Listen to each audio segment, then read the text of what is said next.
नमस्कार. सर्वांना विनंती करतो की आपण 1 मिनिट उभं राहून माननीय दीदींना श्रद्धांजली वाहूया.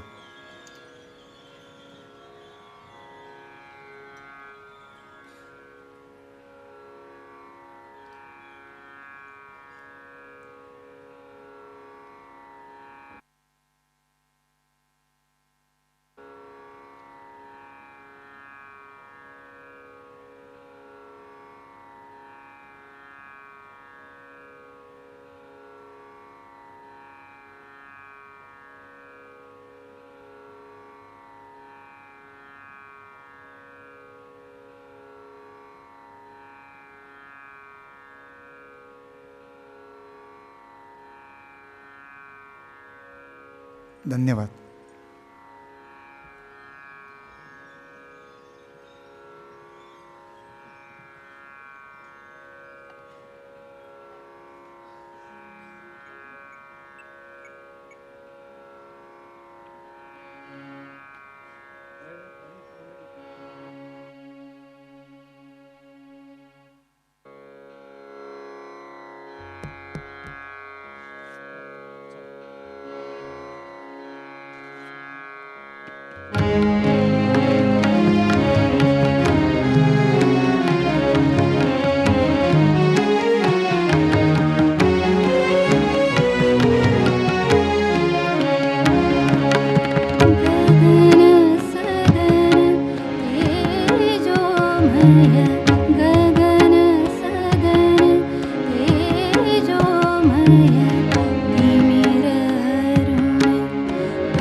नमस्कार. पूजनीय सरसंघचालक मोहन भागवतजी, मंगेशकर कुटुंबीय, उपस्थित सर्व मंचावरील मान्यवर, गुरुजन, बंधू आणि भगिनींनो, आज वसंत बापटांच्या प्रार्थनेने आपण श्रद्धांजली सभेची सुरुवात करत आहोत. त्याचं प्रास्ताविक करण्यासाठी मी आपल्यासमोर उभा आहे. लाखो करोडो वर्षापूर्वी पृथ्वी या ग्रहावर अचेतन सृष्टीमध्ये चेतनेचं स्वप्न पडलं. या चैतन्यसृष्टीची सुरुवात होती ती दोन गोष्टींमुळं झाली, हवा आणि पाणी, म्हणजे प्राणवायू आणि पाणी. ही ईश्वरी प्रेरणेने झाली की उत्क्रांतीच्या इच्छेने झाली, कर्मधर्म संयोगांनी झाली की अनुकूल वातावरण असल्यामुळं झाली, हे आज कुणीच सांगू शकत नाही, पण झाली मात्र खरं. आणि तो पृथ्वीच्या इतिहासातला पहिला महत्त्वाचा टप्पा होता. त्याच्यानंतर इथे सजीवसृष्टी निर्माण झाली, जीवाणू झाले, कीटक झाले, पशु झाले, पक्षी झाले, जलचर झाले. पण या सगळ्यामध्ये पुढचा महत्त्वाचा टप्पा म्हणजे मनुष्याचं या पृथ्वीवरील आगमन. मनुष्य हा माकडापासून आला का माकडासारखं वागायचा प्रयत्न करतो हे सांगणं अवघड आहे, परंतु मनुष्याचा जन्म ही पृथ्वीवरची फार महत्त्वाची घटना. कारण या प्राण्यांना, पक्ष्यांना नसलेल्या काही गोष्टी मनुष्याकडे होत्या. मनुष्य हा बऱ्याचशा प्राण्यांपेक्षा कमजोर होता. त्याची दृष्टी बहुसंख्य पक्ष्यांपेक्षा वीक होती, परंतु त्याच्याकडे एक महत्त्वाची गोष्ट होती, म्हणजे त्याची बुद्धी. आणि त्या बुद्धीच्या 3 पैलूंनी मनुष्याने संपूर्ण पृथ्वी पादाक्रांत केली आणि डॉमिनंट स्पीसीज म्हणून स्वतःचं स्थान बनवलं. या 3 कुठल्या गोष्टी होत्या तर त्याच्यामध्ये सगळ्यात पहिलं महत्त्वाचं होतं संवाद. प्राण्यापक्ष्यांमध्ये जो संवाद आहे तो अगदी प्रिमिटिव्ह लेव्हलचा आहे, प्राथमिक पातळीचा. मनुष्याने संवादाचं जे योग्य गोष्ट केली, ज्याचा वापर केला, त्याच्या पाठोपाठ त्याच्याकडे आलं शास्त्र. शास्त्रामुळं त्यांनी पृथ्वीच्या अनेक निसर्ग नियमांवर विजय मिळवला. आणि तिसरी गोष्ट त्याच्याकडे होती म्हणजे कला. तर या संवाद, शास्त्र आणि कला या 3 गोष्टींच्या जोरावर मनुष्याने पृथ्वी जिंकली असं आपण म्हणूया. ह्या शास्त्र आणि कलेपैकी दोन्हीमध्ये थोडा संघर्ष हा असतोच.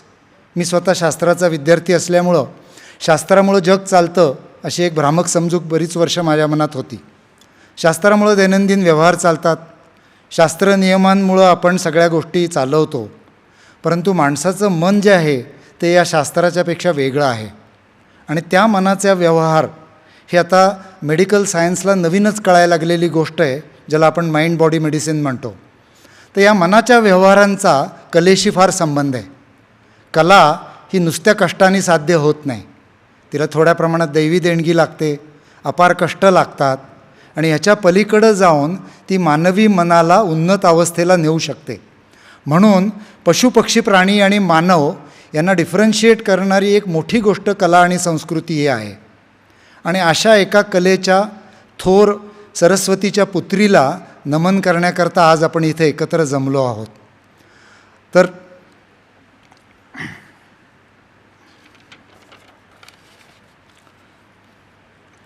कलाकाराचं स्थान हे शास्त्रज्ञापेक्षाही जनमानसात उच्चतम असतं.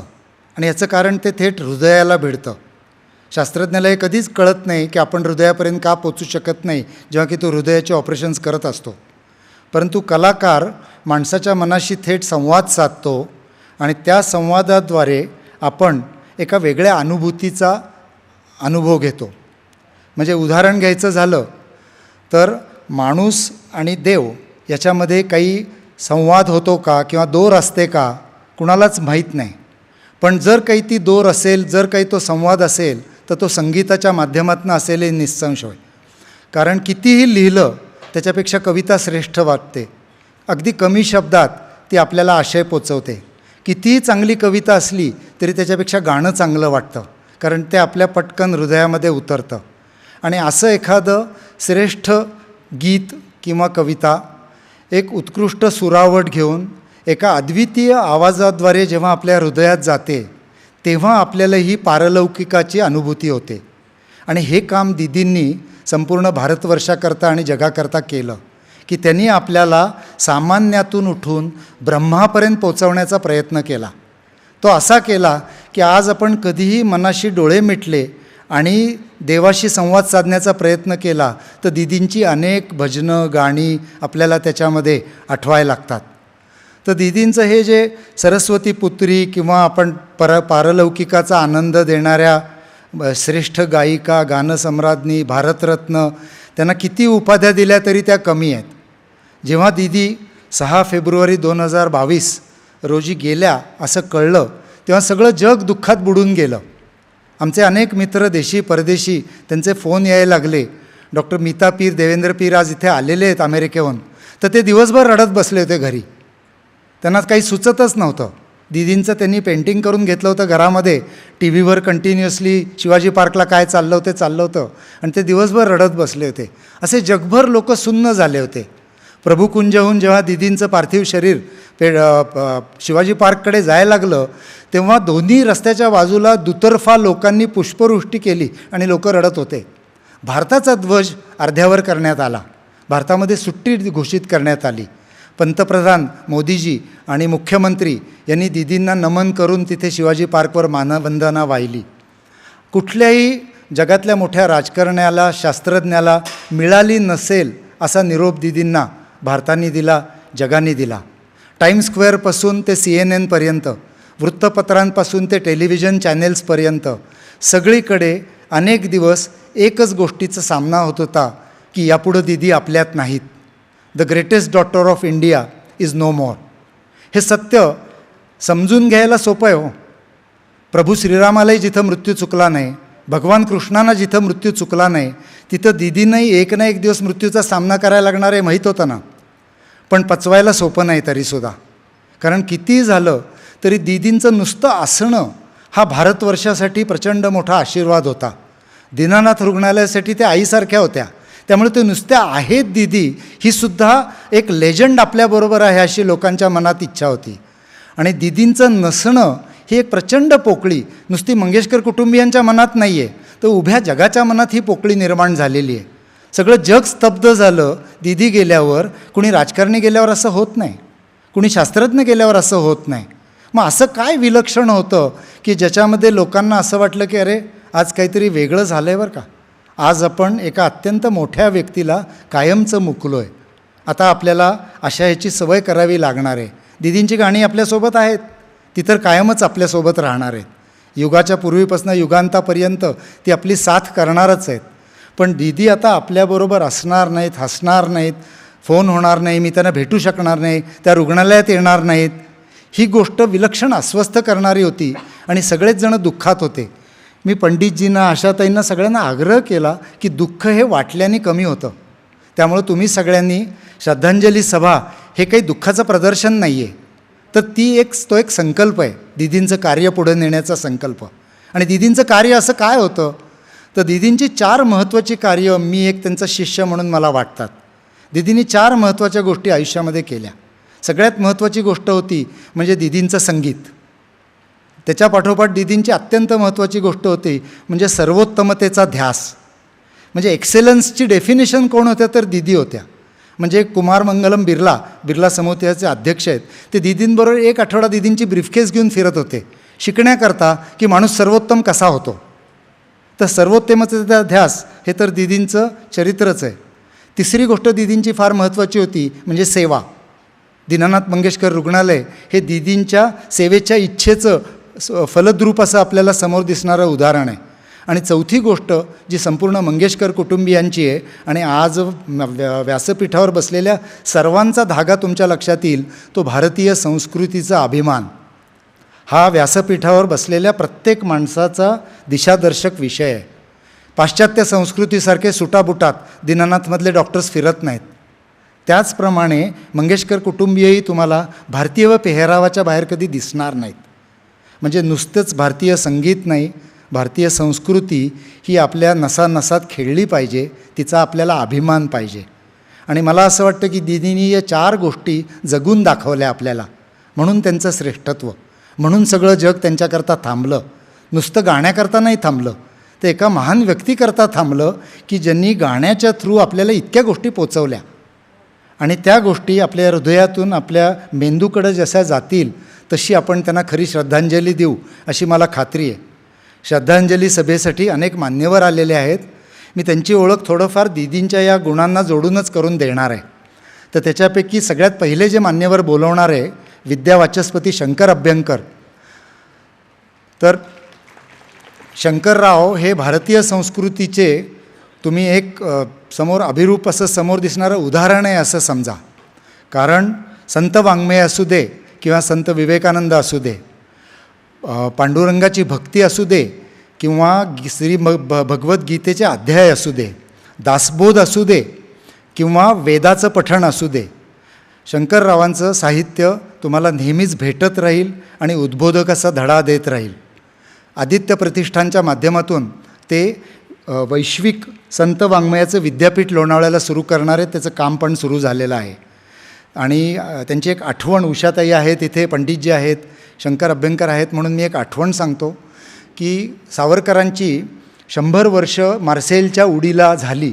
1910 साली त्यांनी उडी मारली 8 जुलै आणि 2010 साली त्याचा कार्यक्रम मार्सेल फ्रान्स इथे होणार होता आणि सगळेजण तिथे गेलेले होते आणि व्हर्साय पॅलेस बघायला सगळे रांगेत उभे होते. त्यावेळी समोर आयरिश आणि स्पॅनिश लोकांनी एकदम त्यांची गाणी सुरू केली जोराजोराने. सगळे लोक वाट बघत होते. तर पंडितजी आणि शंकर अभ्यंकरांनी एकमेकांना खुणावलं आणि जयोस्तुते श्री महन मंगले गाणं मोठ्याने सुरू केलं. सगळा आसमंत चिडीचूप शांत झाला आणि लोकांनी नंतर टाळ्याचा म्हणजे परदेशी लोकांनी टाळ्याचा गजर केला जेव्हा त्यांनी जयोस्तुते हे शब्द काहीतरी पवित्र आहेत, मोठे आहेत, एवढं आयरिश आणि स्पॅनिश लोकांनासुद्धा कळलं. अशी ताकद असलेले लोक आज आपल्यात आहेत आणि मी त्यांना विनंती करतो की त्यांनी आपलं मनोगत मांडावं.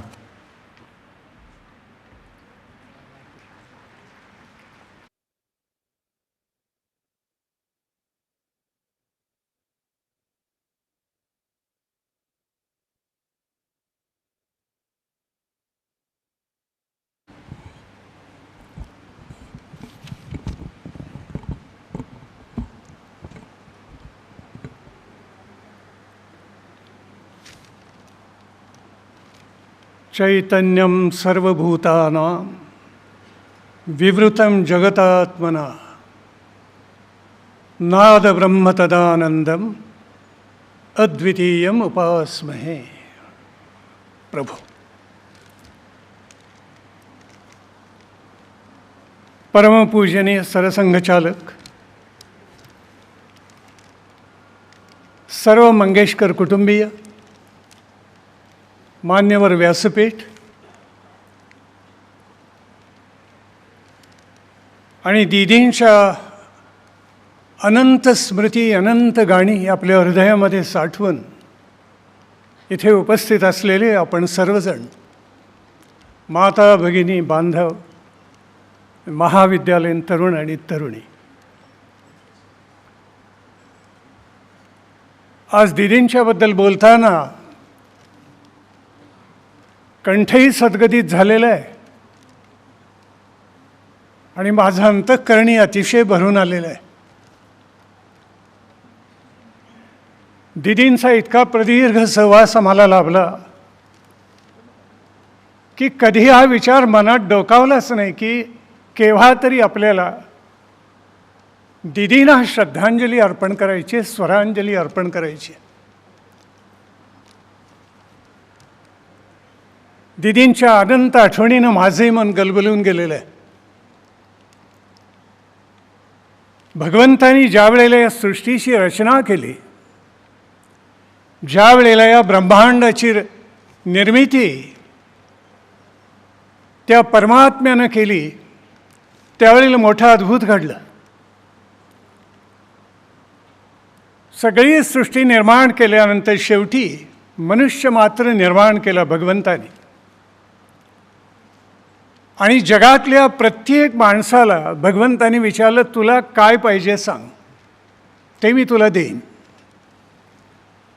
जगामधल्या सगळ्या राष्ट्रांमधली मंडळी धावून धावून भगवंतांच्याकडे पुढे येऊन गर्दी करून नानाविध गोष्टी मागत होते. कुणी सत्ता मागितली, कुणी संपत्ती मागितली, कुणी ऐश्वर मागितलं, कुणी नाव कीर्ती मागितली, कुणी इंधन मागितलं. फक्त भारतीय लोक शांतपणे एका बाजूला बसलेले होते काहीही मागत नव्हते आणि परमेश्वराला सुद्धा आश्चर्य वाटलं. आणि भगवंतानी हाक मारली भारतीयांना आणि म्हणाले की जगातल्या सगळ्या राष्ट्रांमधल्या लोकांना उदंड देऊन झालं, तुम्ही काहीच मागत नाही आहे. भारतीय लोक पुढे आले, स्मित केलं आणि भगवंतांना ते म्हणाले, आम्हाला बाकी काही नको, आम्हाला फक्त लता मंगेशकर द्या, बस दुसरं काही नको आहे आम्हाला. भगवंत म्हणाले तथास्तु. आणि पुढे कौतुक असं घडलं की एका अद्भुताच्या पोटी एक अत्यद्भुत जन्माला आलं. 7 शुद्ध स्वर आणि 5 विकृत स्वर असे मिळून 12 स्वर होतात.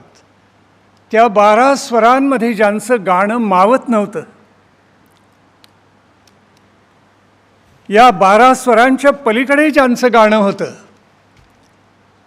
त्या मास्टर दीनानाथांच्या त्या अद्भुताच्या पोटी 22 श्रुतीनं गाणाऱ्या लता दिदींचा जन्म झाला. जगामधला हा माझ्या दृष्टीने 8वा चमत्कार आहे.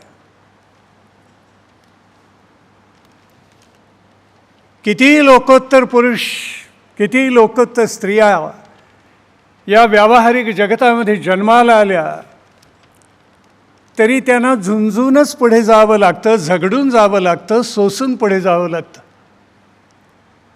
चणे खावे लोखंडाचे तेव्हा ब्रह्मपदी नाचे असं म्हणतात, ते खरंच आहे. बाबांचं म्हणजे मास्टर दीनानाथांचं गाणं जसं अद्भुत आणि अपूर्व होतं, तसं दिदींचंही होतं. पण मी म्हटलं तसं एका अद्भुताच्या पोटी अत्यद्भुताचा जन्म झाला.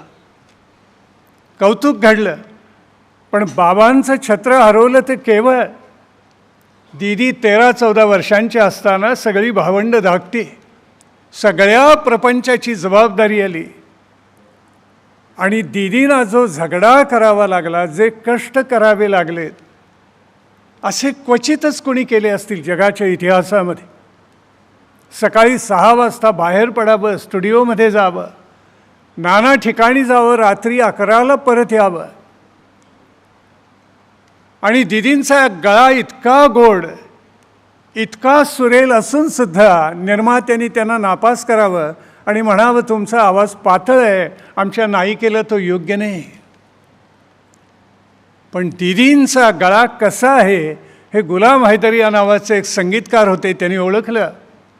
आणि त्यांनी निर्मात्याला सांगितलेलं होतं, ही मुलगी इतकी गोड गाते, इतकी सुरेल गाते की एक दिवस असा उजाडेल की त्या संगीतसृष्टीवर ही मुलगी राज्य करेल. आणि खरोखर लता दिदी या संगीतसृष्टीच्या अनभिषिक्त सम्राज्ञी झाल्या. इतकं त्या विलक्षण नंतर पुढे गाऊन गेलेल्या आहेत. किती सुरेल गावं. पतियाळा घराण्याचे बडे गुलाम अली खान साहेब नेहमी म्हणायचे, कंबाक्त शब्द दीदीनं वापरला आहे. कंबाक्त कधी बेसूर होती नाही.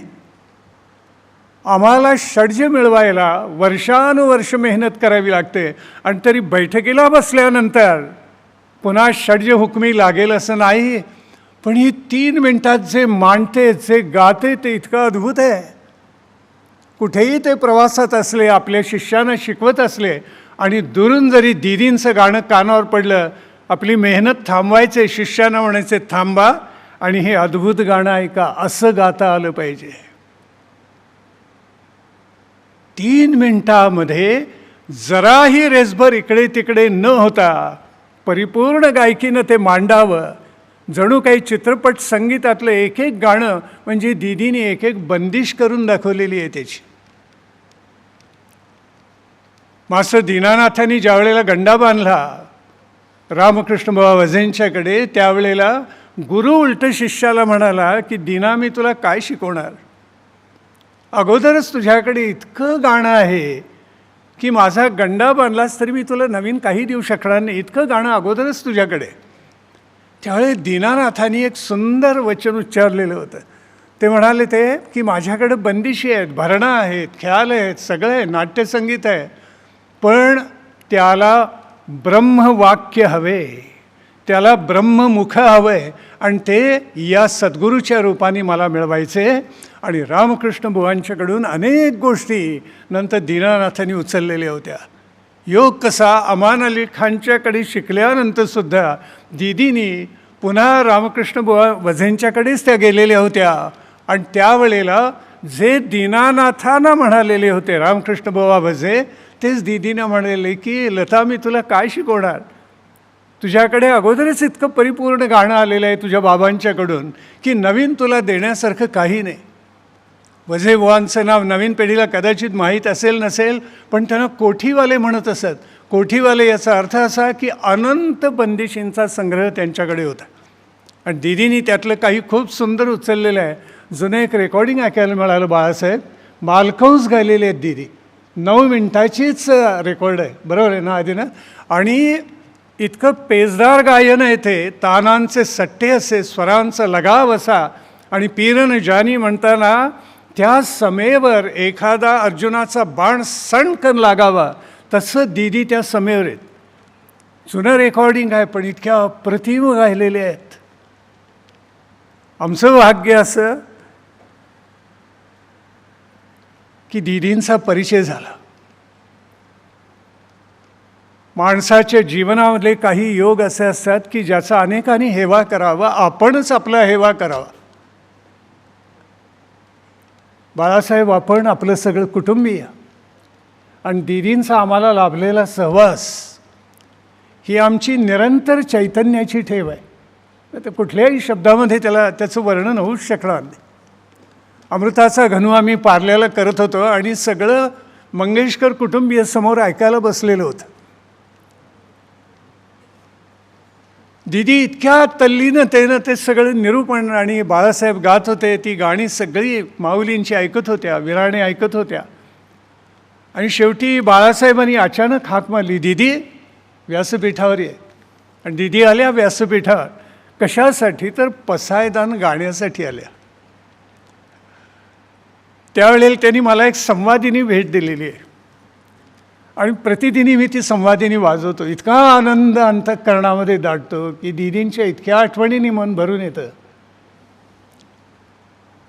आणि दीदींनी बाळासाहेबांना विचारलं, बाळ स्वर मला थोडा उंच वाटतोय. त्यावेळेला बाळासाहेब म्हणेल, नाही दीदी नेहमीचा स्वर आहे, तू गा. आणि शेजारी बसल्या माझ्या दीदी पटकन, आणि काही नाही, फक्त बाळासाहेब त्या संवादिनीचे कॉर्ड्स देत होते. कुठलाही संस्कार त्या आवाजावर नाही, स्टुडिओमध्ये केलेलं नाही. असं ते पसायदान मी ऐकलं. त्या कानात इतकं भरलेलं आहे की बाळासाहेब ते निघतच नाही. हृदयात कानात इतकं बसलेलं आहे ते निघतच नाही. दीदींना शास्त्रीय संगीताची अप्रतिम जाण होती.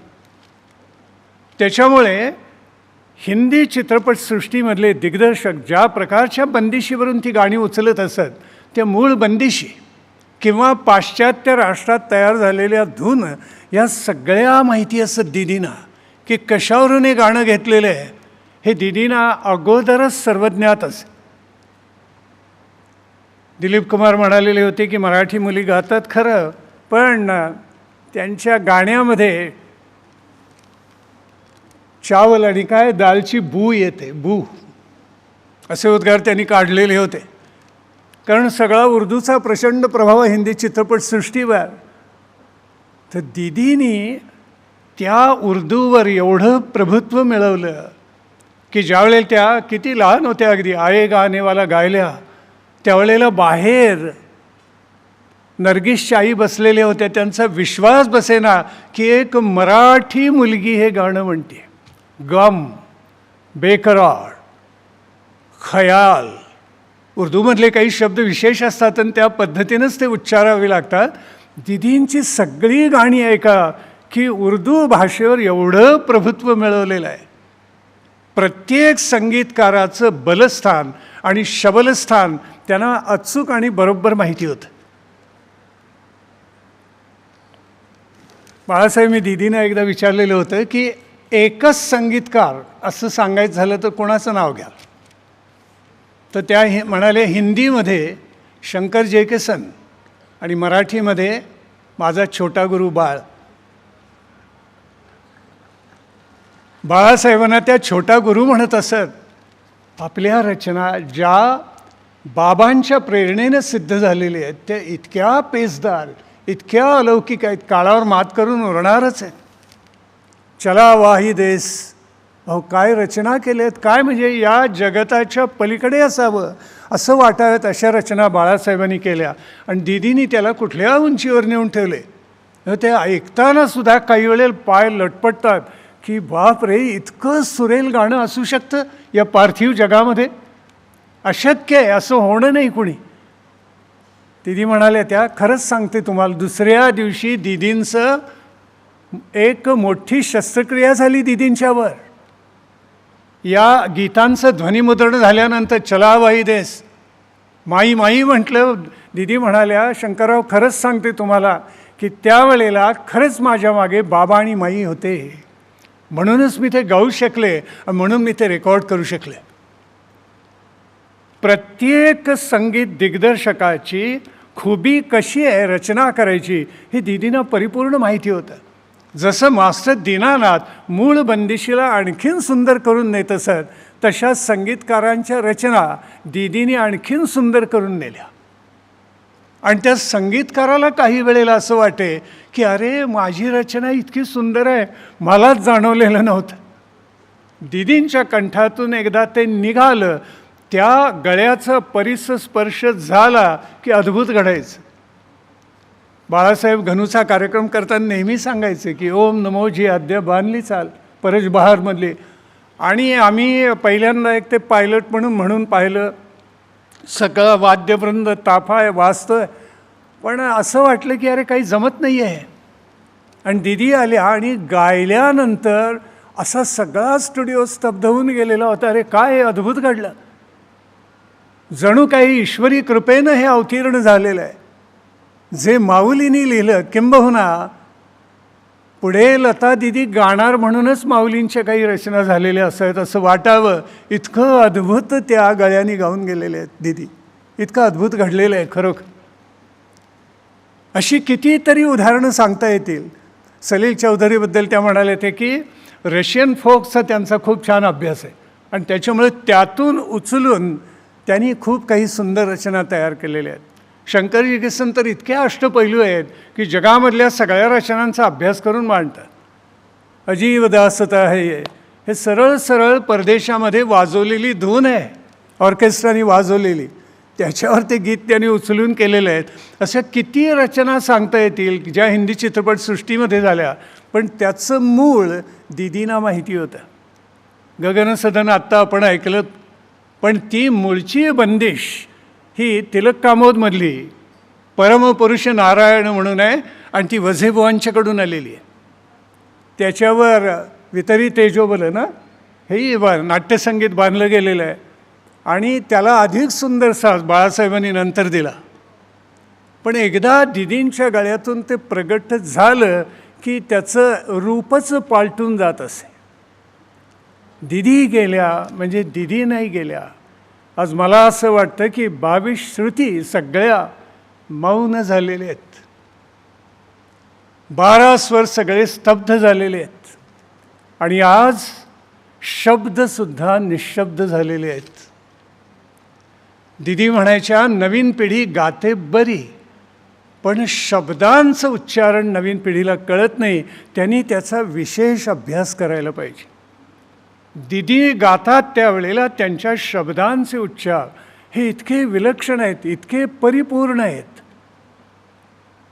तसं अभ्यास करून नवीन पिढीला ते शब्द आत्मसात करून मांडता आले पाहिजेत.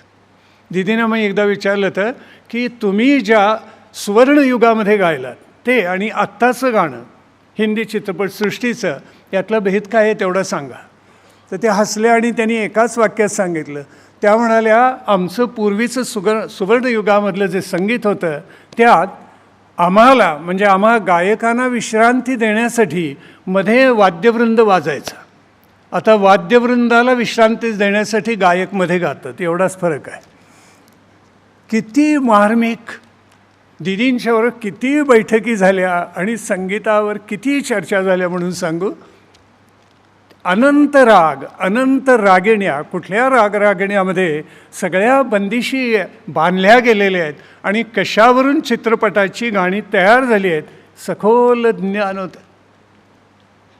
आपण म्हणतो संगीतामध्ये 3, एक मंत्रसप्तक आहे, एक मध्यसप्तक आणि एक तारसप्तक.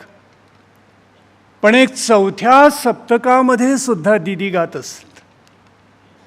काही गाणी आहेत, जा मैं तो से नाही बोलू आहे, एहसान होगा, म्हणजे ती खरं तर उंच स्वरातली वाद्यधून सगळी अगोदर तयार केली गेलेली होती. आणि मोहम्मद रफी त्या उंच ह्याच्यात गायले. दीदी म्हणाले ठीक आहे, मी त्यातच गाते आणि गायले आहेत.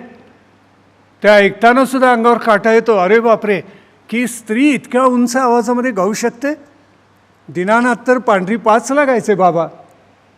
आणि दीदीनी चमत्कार असा केला हिंदी चित्रपटसृष्टीमध्ये की उंच स्वरात गाणारी गायिकाच नव्हती.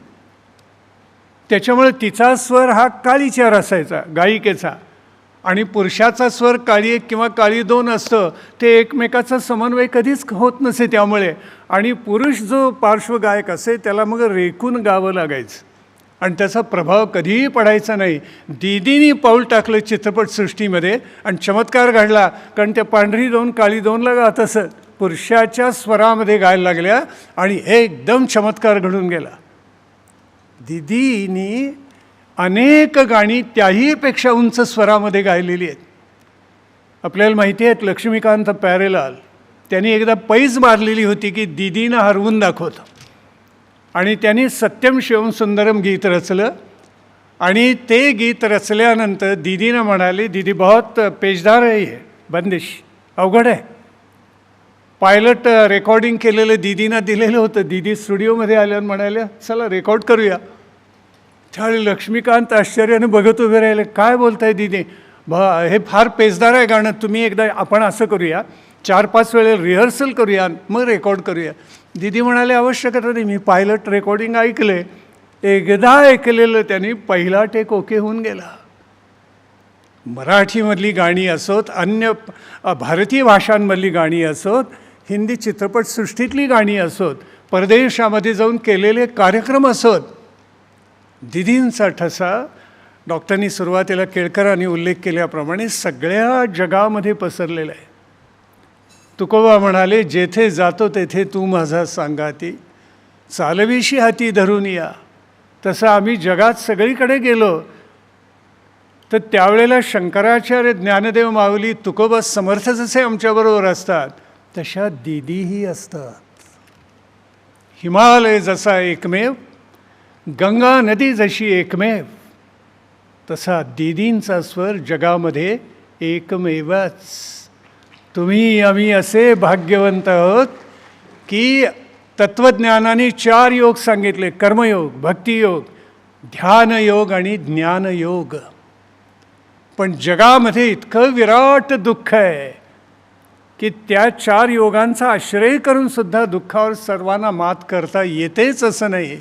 ती करता यावी म्हणून परमात्म्याने तुमच्या आमच्यावर एवढी कृपा केली, दीदीनं पाठवलं आणि तो 5वा योग झाला, लता योग. तुमच्या आमच्या आयुष्यामध्ये लता योग आलेला आहे. किंबहुना जगामधल्या सर्व मानवमात्रांच्यामध्ये दुःखाचा विसर पडायला हवा असेल, दीदींचे शब्द, दीदींचा स्वर ऐकावा, इतकं ते लोकोत्तर आहे. अशा व्यक्ती त्यांचं पार्थिव शरीर पडलं तरी जात नसतात. त्यांच्या स्वरानं, त्यांच्या रुजुतेनं, त्यांच्या सभ्य आचरणानं, त्यांच्या प्रेरणेनं, त्यांच्या गायनानं त्या पुढे सुद्धा सहस्रावधी वर्ष रसिकांच्या मनावर राज्य करत असतात. ही अनभिषिक्त सम्राज्ञी तशीच तुमच्या आमच्या मनावर राज्य करत राहणार आहे. भारतरत्न मिळाल्यानंतर सुद्धा दीदींनी आमच्या संस्थेचा, आदित्य प्रतिष्ठानचा लक्ष्मी वासुदेव पुरस्कार स्वीकारला. काय याच्याबद्दल काय बोलावं आणि ही ऋणं कशी शिरोधार्य करावीत हेच कळत नाही, इतकं ते मोठं विलक्षण आहे. आणि दीदीने म्हटलं कुठेतरी पंचतारांकित हॉटेलमध्ये आपण जेवण ठेवायचं का, दीदी इतक्या गोड हसायच्या ना, गोड हसल्यानं म्हणाले तिथे नाही, मी घरी येते जेवायला. घरी आल्या इतक्या आनंदानं जेवल्या. असा संवाद किती वेळेला झालेला आहे की दीदींच्या आठवणीनं आज मन खरंच कंठ सदगदित झालं आणि अंतःकरण हलून गेले आतून. आता पुन्हा दीदींशी प्रत्यक्ष संवाद होणार नाही असं मनाला अतिशय वाईट वाटतं. पण उषाताई आहेत, बाळासाहेब आहेत. बाळासाहेबांच्याकडे तर इतक्या अनंत आठवणी आहेत दीदींच्या की बाळासाहेब आपल्या माध्यमातून आम्ही दीदींना सदैव भेटत राहू.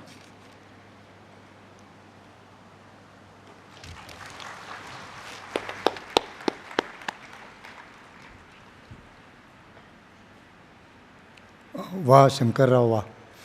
मी त्यांची ओळख करून देताना 2 गोष्टी मुद्दामच सांगितल्या नव्हत्या की त्यांचा संगीताचा गाढा अभ्यास आहे जे त्यांनी आपल्यापर्यंत पोचवलंच आहे, आणि त्यांची विद्यावाचस्पती ही डिग्री पदविका ही विवेकानंदांच्या विचारांकरता त्यांना मिळालेली आहे. त्यामुळं सुरुवात चांगल्या विचारांनी झाली. पुढच्या मनोगताकडे वळतो मी. सरस्वती मातेचं मंदिर सरस्वती नदीपाशी करावं अशी कल्पना कुणाला सुचली नव्हती. आपण कधी गेला असाल तर बद्रीनाथच्या पुढे 5 किलोमीटरवर सरस्वती नदीचा उगम होतो. तिथं तुम्ही जर पुढच्या वेळी जाल तर ते एक उत्कृष्ट सरस्वती मातेचं मंदिर आहे. आणि सरस्वती ही आपल्याकडे कला आणि विद्यांची देवी म्हणून आपण समजतो. तर ते मंदिर ज्यांनी उभं केलं प्रोफेसर डॉक्टर विश्वनाथ कराड हे स्वतः सरस्वती पूजक आहेत. 90 इन्स्टिट्यूशन्स चालवतात. 1 लाख विद्यार्थी दरवर्षी तिथे शिक्षण घेतात आणि त्यांचं भारतीय संस्कृती, संत वाङ्मय आणि दीदी यांच्यासंबंधी अतिशय प्रेम होतं. त्यांना मी विनंती करतो की त्यांनी मनोगत मांडावं. आदरणीय मोहन भागवतजी, पंडित हृदयनाथजी, उषाताई मंगेशकर, सर्व मंगेशकर कुटुंबीय, पंडित शंकरराव अभ्यंकर, या सर्वांना मनापासून मी धन्यवाद देतो की आज आपण सर्वजण या ठिकाणी आलो अभिवादन करण्यासाठी. खरं म्हणजे मगाशी धनंजय केळकर सरांनी उच्चारण केलं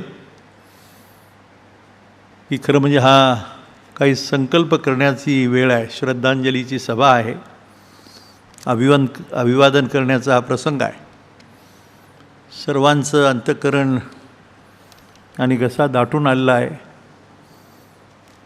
वसंत पंचमीचा दिवस आणि दुसऱ्या दिवशी सरस्वती पूजन त्याचा दिवस. सकाळी 8:12 ही साक्षात सरस्वतीचं मूर्तिमंत स्वरूप, नाद ब्रह्मयोगिनी असं आपण ज्याला म्हणतो, आणि या आपल्या बरोबर आणि जगात नाही आहेत असा निरोप आला. मी खरंच सांगतो, थोडंसं ऑब्झर्व केलं एक शिक्षक म्हणून. पहिल्यांदा किंबहुना अनेक नेते, फार मोठी माणसं भारतात होऊन गेली. अनेकांच्या अशा अचानक जाण्यानं किंवा विधिवत जाण्यानेसुद्धा संपूर्ण देश, द एंटायर नेशन, ज्याला आपण भारत असं म्हणतो, ज्याला हिंदुस्थानही म्हणतो, या देशातल्या गोरगरिबांच्या झोपडपट्टीतल्या साध्या सर्वसामान्य माणसापासून सर्वात मोठ्या श्रीमंतापर्यंत सगळेजण स्तब्ध झाले असं मला जाणवलं. असं कधी घडलं नव्हतं आणि घडणार नाही किंबहुना इथून पुढे. ज्या सरस्वती मातेचा उल्लेख करण्यात आला आणि आता धनंजय केळकर सरांनी एक छोटं निवेदन केलं, हाही मोठा योग आहे. नियतीचे काही संकेत असतात असा माझा विश्वास आहे. आजसुद्धा ज्यांना दीदी आवडीने बाळ म्हणायची, पंडित हृदयनाथजी, त्या शब्दामध्ये एवढा प्रेमाचा आत्मीयतेचा ओलावा असायचा मी अनुभवलं ते.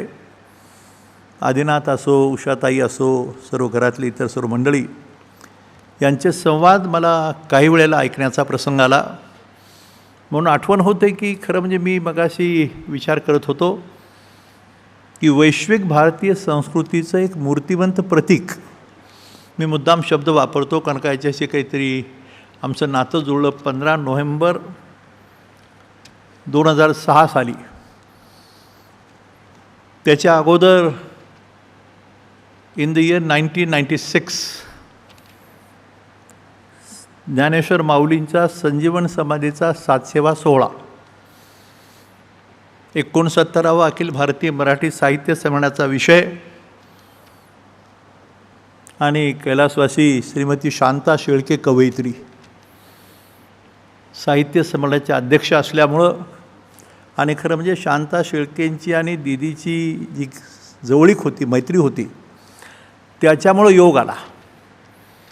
आणि आळंदीमध्ये पहिल्यांदाच की मोना, आळंदी हे माऊलीचं गाव, जगद्गुरूंचं तुकारामाचं देहू गाव, पण तिथे कधी साहित्य संमेलन घडलं नव्हतं. पण तो योग जुळून आला तो शांताताई शेळके यांच्या पुढाकाराने. आणि दीदी प्रमुख पाहुण्या, 7 ज्ञानपीठ पुरस्कार विजेत्यांचं स्टेजवर येणं, सगळे मुख्यमंत्र्यापासून सगळे, तुम्हाला विश्वास बसणार नाही कदाचित, साधारणपणे समोरच्या ह्याच्यामध्ये 60,000 माणसं बसलेली होती. तुम्हाला काय सर बोलत आहे, कसं काय शक्य आहे? ज्याने अनुभवलं त्यांना विचारा की दीदीच्या येण्यामुळं आणि शांताताईच्या पुढाकाराने याची अनुभूती घेतली. मला एक प्रसंग त्या ठिकाणचा सांगावासा वाटतो की मला भाग्य लाभलं, उल्हास पवार इथं कुठं असतील तर मी मुद्दाम सांगेन, अनेकांच्या आठवणी होतात, पण फॉर द फर्स्ट टाईम इंद्रायणीच्या आता पवित्र इंद्रायणी जलामध्ये दीदींच्या हस्ते 9033 दीप अर्पण करण्यात आले. 9033 दीप, म्हणजे पहिल्यांदा हे घडलं. संध्याकाळी कार्यक्रम होता भजनाचा, कीर्तनाचा, आमच्या वारकरी संप्रदायाच्या प्रथेप्रमाणे.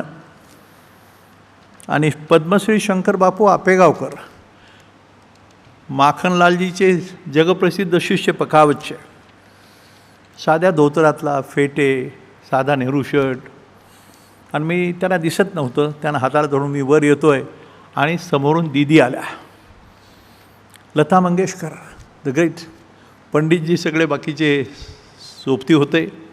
पण मला अजून आठवतं ही नम्रता काय असावी. नम्र झाला भूता त्याने कोंडिले अनंत असा सिद्धांत आहे. मला माहीत नव्हतं, पण दीदी समोरून आल्या आणि बापूंना पाहिलं आणि एक मिनिटही जाऊ दिलं नाही. त्यांना खरं म्हणजे पायातले ते चपला जोडे जे होते ते काढायच्या अगोदर दीदी वाकल्या आणि नमस्कार केला. आणि मला म्हणाल्या दीदी की कराड साहेब हा माणूस कोण आहे माहिती आहे का तुम्हाला? तर मी म्हणलं बा शंकर बापू, पण आम्हाला त्यांचं मोठे पण माहीत नव्हतं. पण पंडित हृदयनाथजींना कल्पना आहे की पैठणचा कार्यक्रम झाला तेव्हा अनुभूती घेतली.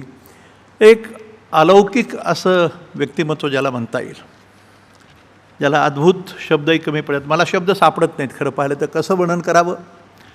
मी कुलीन कन्या असा शब्द वापरला आणि पुढे माहीत नाही नियतीचा काही संकेत असावेत की हे सरस्वती मंदिराची कल्पना जेव्हा झाली तर आदिनाथ इथं शेजारी बसलेत, पंडित जे आहेत. खरं म्हणजे त्या सरस्वती उगमाच्या ठिकाणी, बद्रीनाथाच्या मंदिराच्या शेजारी, केशव प्रयागचं ते ठिकाण, महर्षी वेद व्यासांची गुफा शेजारी, त्यांचं स्थान, सर्व वेद लिहिले गेले, पुराण लिहिलं गेलं, भागवत लिहिलं गेलं, आणि एक नवीन इतिहास रचला गेला ज्या कुशीमध्ये. तिथं खरं म्हणजे त्या दिवशी आदिनाथ तो मेसेज आम्हाला त्या दिवशी द्यायचे, पण आमचं तो सिस्टीम काही चालली नाही. आणि 7 दिवस कार्यक्रम असताना पण त्याच सरस्वती नदीच्या त्या उगमाच्या ठिकाणी जिथून ते स्वर्गारोहणाचा रस्ता जातो, भीमपूल आहे, आणि त्या ठिकाणी सरस्वती मंदिर उभं राहिलं. त्या ठिकाणी दीदींची सरस्वती मातेच्या समोर या सरस्वतीची मूर्ती स्थापन व्हावी अशी कल्पना झाली. त्याच्याकरता आपण सहकार्य करावं, आशीर्वाद द्यावा. फार मोठा हे अभिवादन आहे, आपलं भाग्य आहे की असं करायला मिळतं म्हणून. पण अशा काही गोष्टी घडत असताना मला आठवण झाली की जेव्हा शंकर बापू आणि दीदींचा संवाद झाला तर एक शब्द उच्चारला होता. दीदी आणि शंकर बापूंनी एकाच वेळा सांगितलं की सर, ईश्वर आहे की नाही माहीत नाही, देव न मानणारी माणसंसुद्धा देव माणूस असू शकतात असा शब्द उच्चारला. त्याला देवळात जावंच लागतं असं नाही, परंतु जो कर्मयोगी असतो, ज्ञानयोग, कर्मयोग आणि भक्तियोग असे 3 शब्द आता अभ्यंकर सरांनी उच्चारले. त्याची अनुभूती आणि संगीताबद्दल एक शब्द मला सांगितलेला आठवतो. कराड सर ध्यानात ठेवा, आता मी काही त्याचा अभ्यासक नाही, पण आवड आहे. वैष्णव परंपरा घरात असल्यामुळं, ज्ञानोबा तुकोबाचं हे जीवन कार्याचं साधन असल्यामुळं, विवेकानंद आशीर्वाद असल्यामुळं मला त्यांनी एक शब्द सांगितलेला आठवतो मला या निमित्ताने.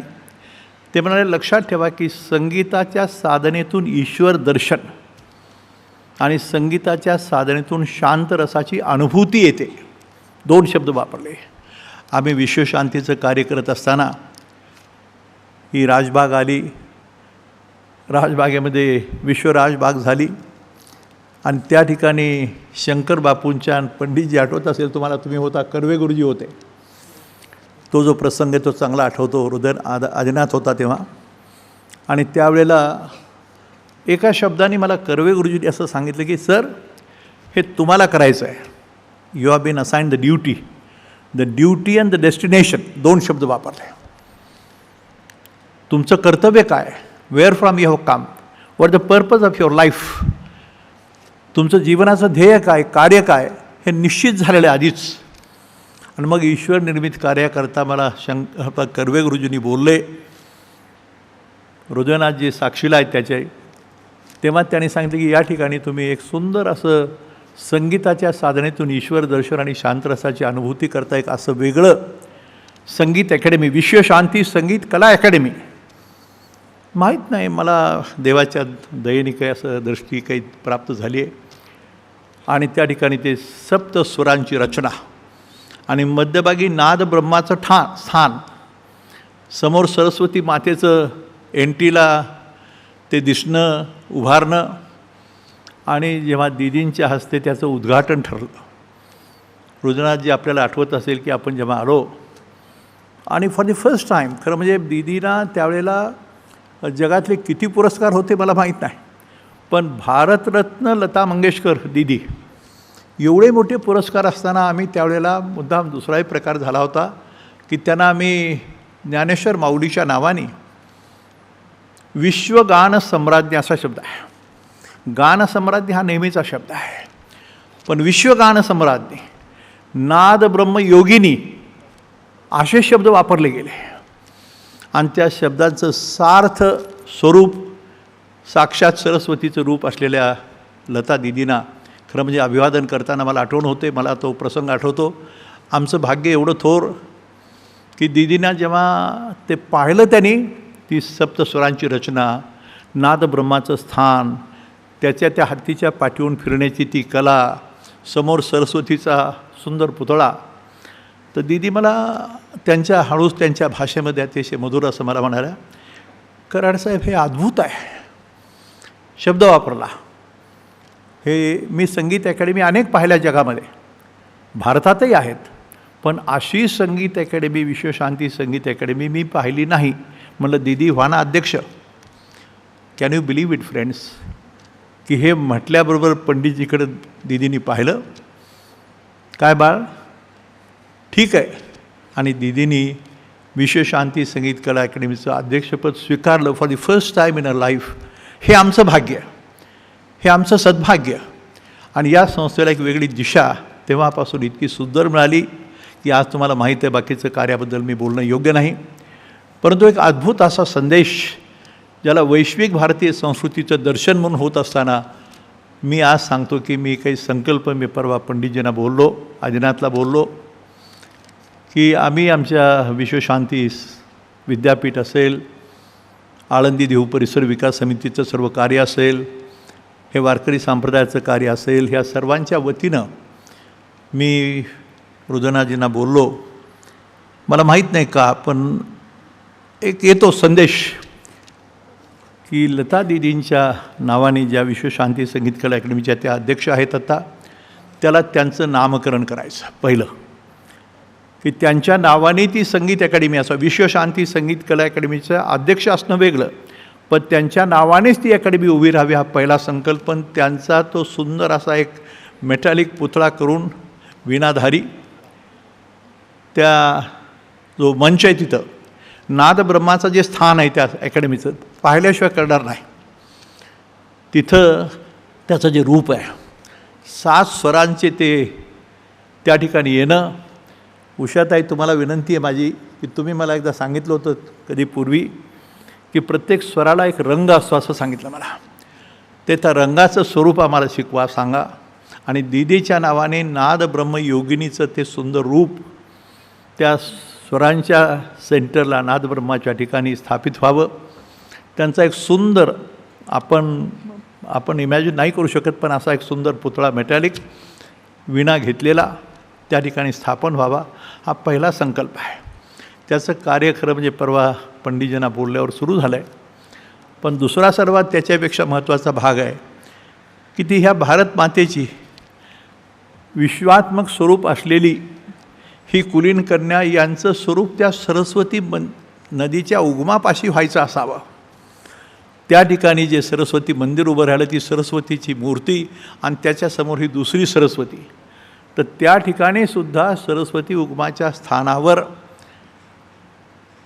आमचे महर्षी व्यास ज्यांनी हे सर्व लिहिलं त्यांची ती भूमी भीम पूल शेजारी आणि स्वर्गारोहणाचा मार्ग पुढे जातो आहे.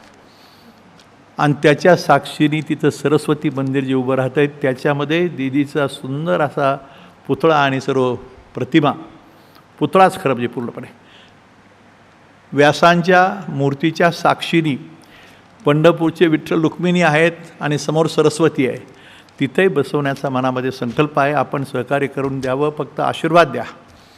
मला असं वाटतं हेच अभिवादन मी दीदींच्या चरणी अर्पण करतो. त्यांना पुन्हा एकदा अभिवादन करतो आणि थांबतो. धन्यवाद.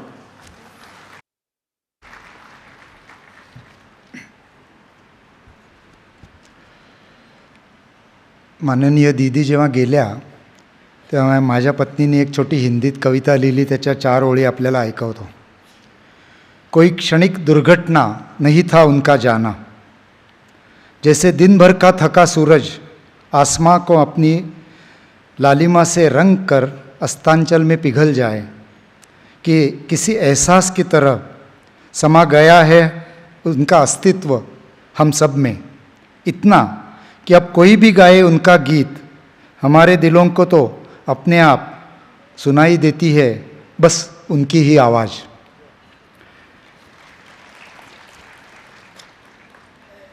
आता आपण थोडंसं अजून मुख्य विषयाकडे म्हणजे संगीताकडे वळणार आहोत. संगीतातलं मला काही कळत नाही याची कल्पना दीदींना होती, पण तरी त्या मिश्किल स्वभावाच्या होत्या खूप. एका कार्यक्रमाच्या पूर्वतयारीला मी घरी गेलो होतो, पुण्यामध्ये कार्यक्रम होता. तर दीदींनी मला समोर बसवलं आणि विचारलं की डॉक्टर कुठलं गाणं घेऊ, दिले नादान घेऊ का बहारो घेऊ. मग मी खूप गंभीर विचार केला आणि म्हणलं दीदी बहारो घ्या. ते दीदी म्हणल्या का बहारो का घेऊ. म्हणलं बहारो फूल बरसाव फार सुंदर गाणं आहे. ते म्हणलं डॉक्टर ते रफींचं गाणं आहे, माझं नाही म्हणलं. मी म्हटलं मग तुमचं बहारो मेरा जीवन भी सवारो. ते म्हणले हां. म्हटलं ते फार छान आहे, ते पॉझिटिव्ह वाटतं म्हणलं. मग दीदींच्या लक्षात आलं की गाण्याबद्दल विचारण्यात काय अर्थ नाही. मग ते म्हणले आपण नट्यांबद्दल विचारून बघूया. मग ते म्हणले आपण काजोलला बोलवणार आहोत तर तिचं कुठलं गाणं घेऊया. तर मी म्हटलं दिल तो पागलमधली तुमची गाणी खूप चांगली आहेत. ते म्हणलं डॉक्टर त्याच्यात काजोल नाही आहे. मी म्हटलं कुछ कुछ होता है मधलं घ्या. त्या म्हटलं त्याच्यात मी गायलेलं नाही आहे. म्हटलं पण दीदी मी दिलवाले दुनिया बघितलेलं नाही आहे म्हटलं. मग ते हसायला लागल्या आणि त्यांना खूप मजा यायची. दीदींना विनोद नकला हे खूप आवडायचं आणि दीदींच्याबरोबर गायन, ताल आणि विनोद या तिन्हींचा समन्वय साधणारे आज आपल्याकडे एक मोठे गायक आलेले आहेत, रूपकुमारजी राठोड. तर रूपकुमारजी हे विनोद सांगण्यामध्ये अत्यंत अव्वल दर्जाचे, गाण्यामध्ये अत्यंत प्रसिद्ध आणि तबला किंवा ताल याचे अत्यंत मोठे दर्दी आणि वाजवणारे. त्यामुळं दीदींच्या सांगीतिक गोष्टींबद्दल बोलण्यासाठी मुंबईहून आज आम्ही त्यांना विशेष आमंत्रित केलं आहे. श्री रूपकुमारजी राठोड.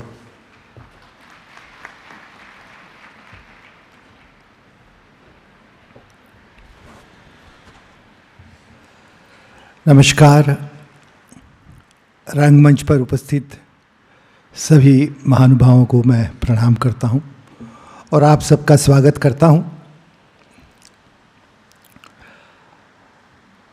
दोस्तों, क्या आपने कभी ये सोचा है कि अगर दीदी की आवाज़ इस पृथ्वी पे ना होती तो कितनी चीज़ों से हम लोग महरूम रह जाते। चंद लाइनें पेश कर रहा हूं कि अगर दीदी की आवाज ना होती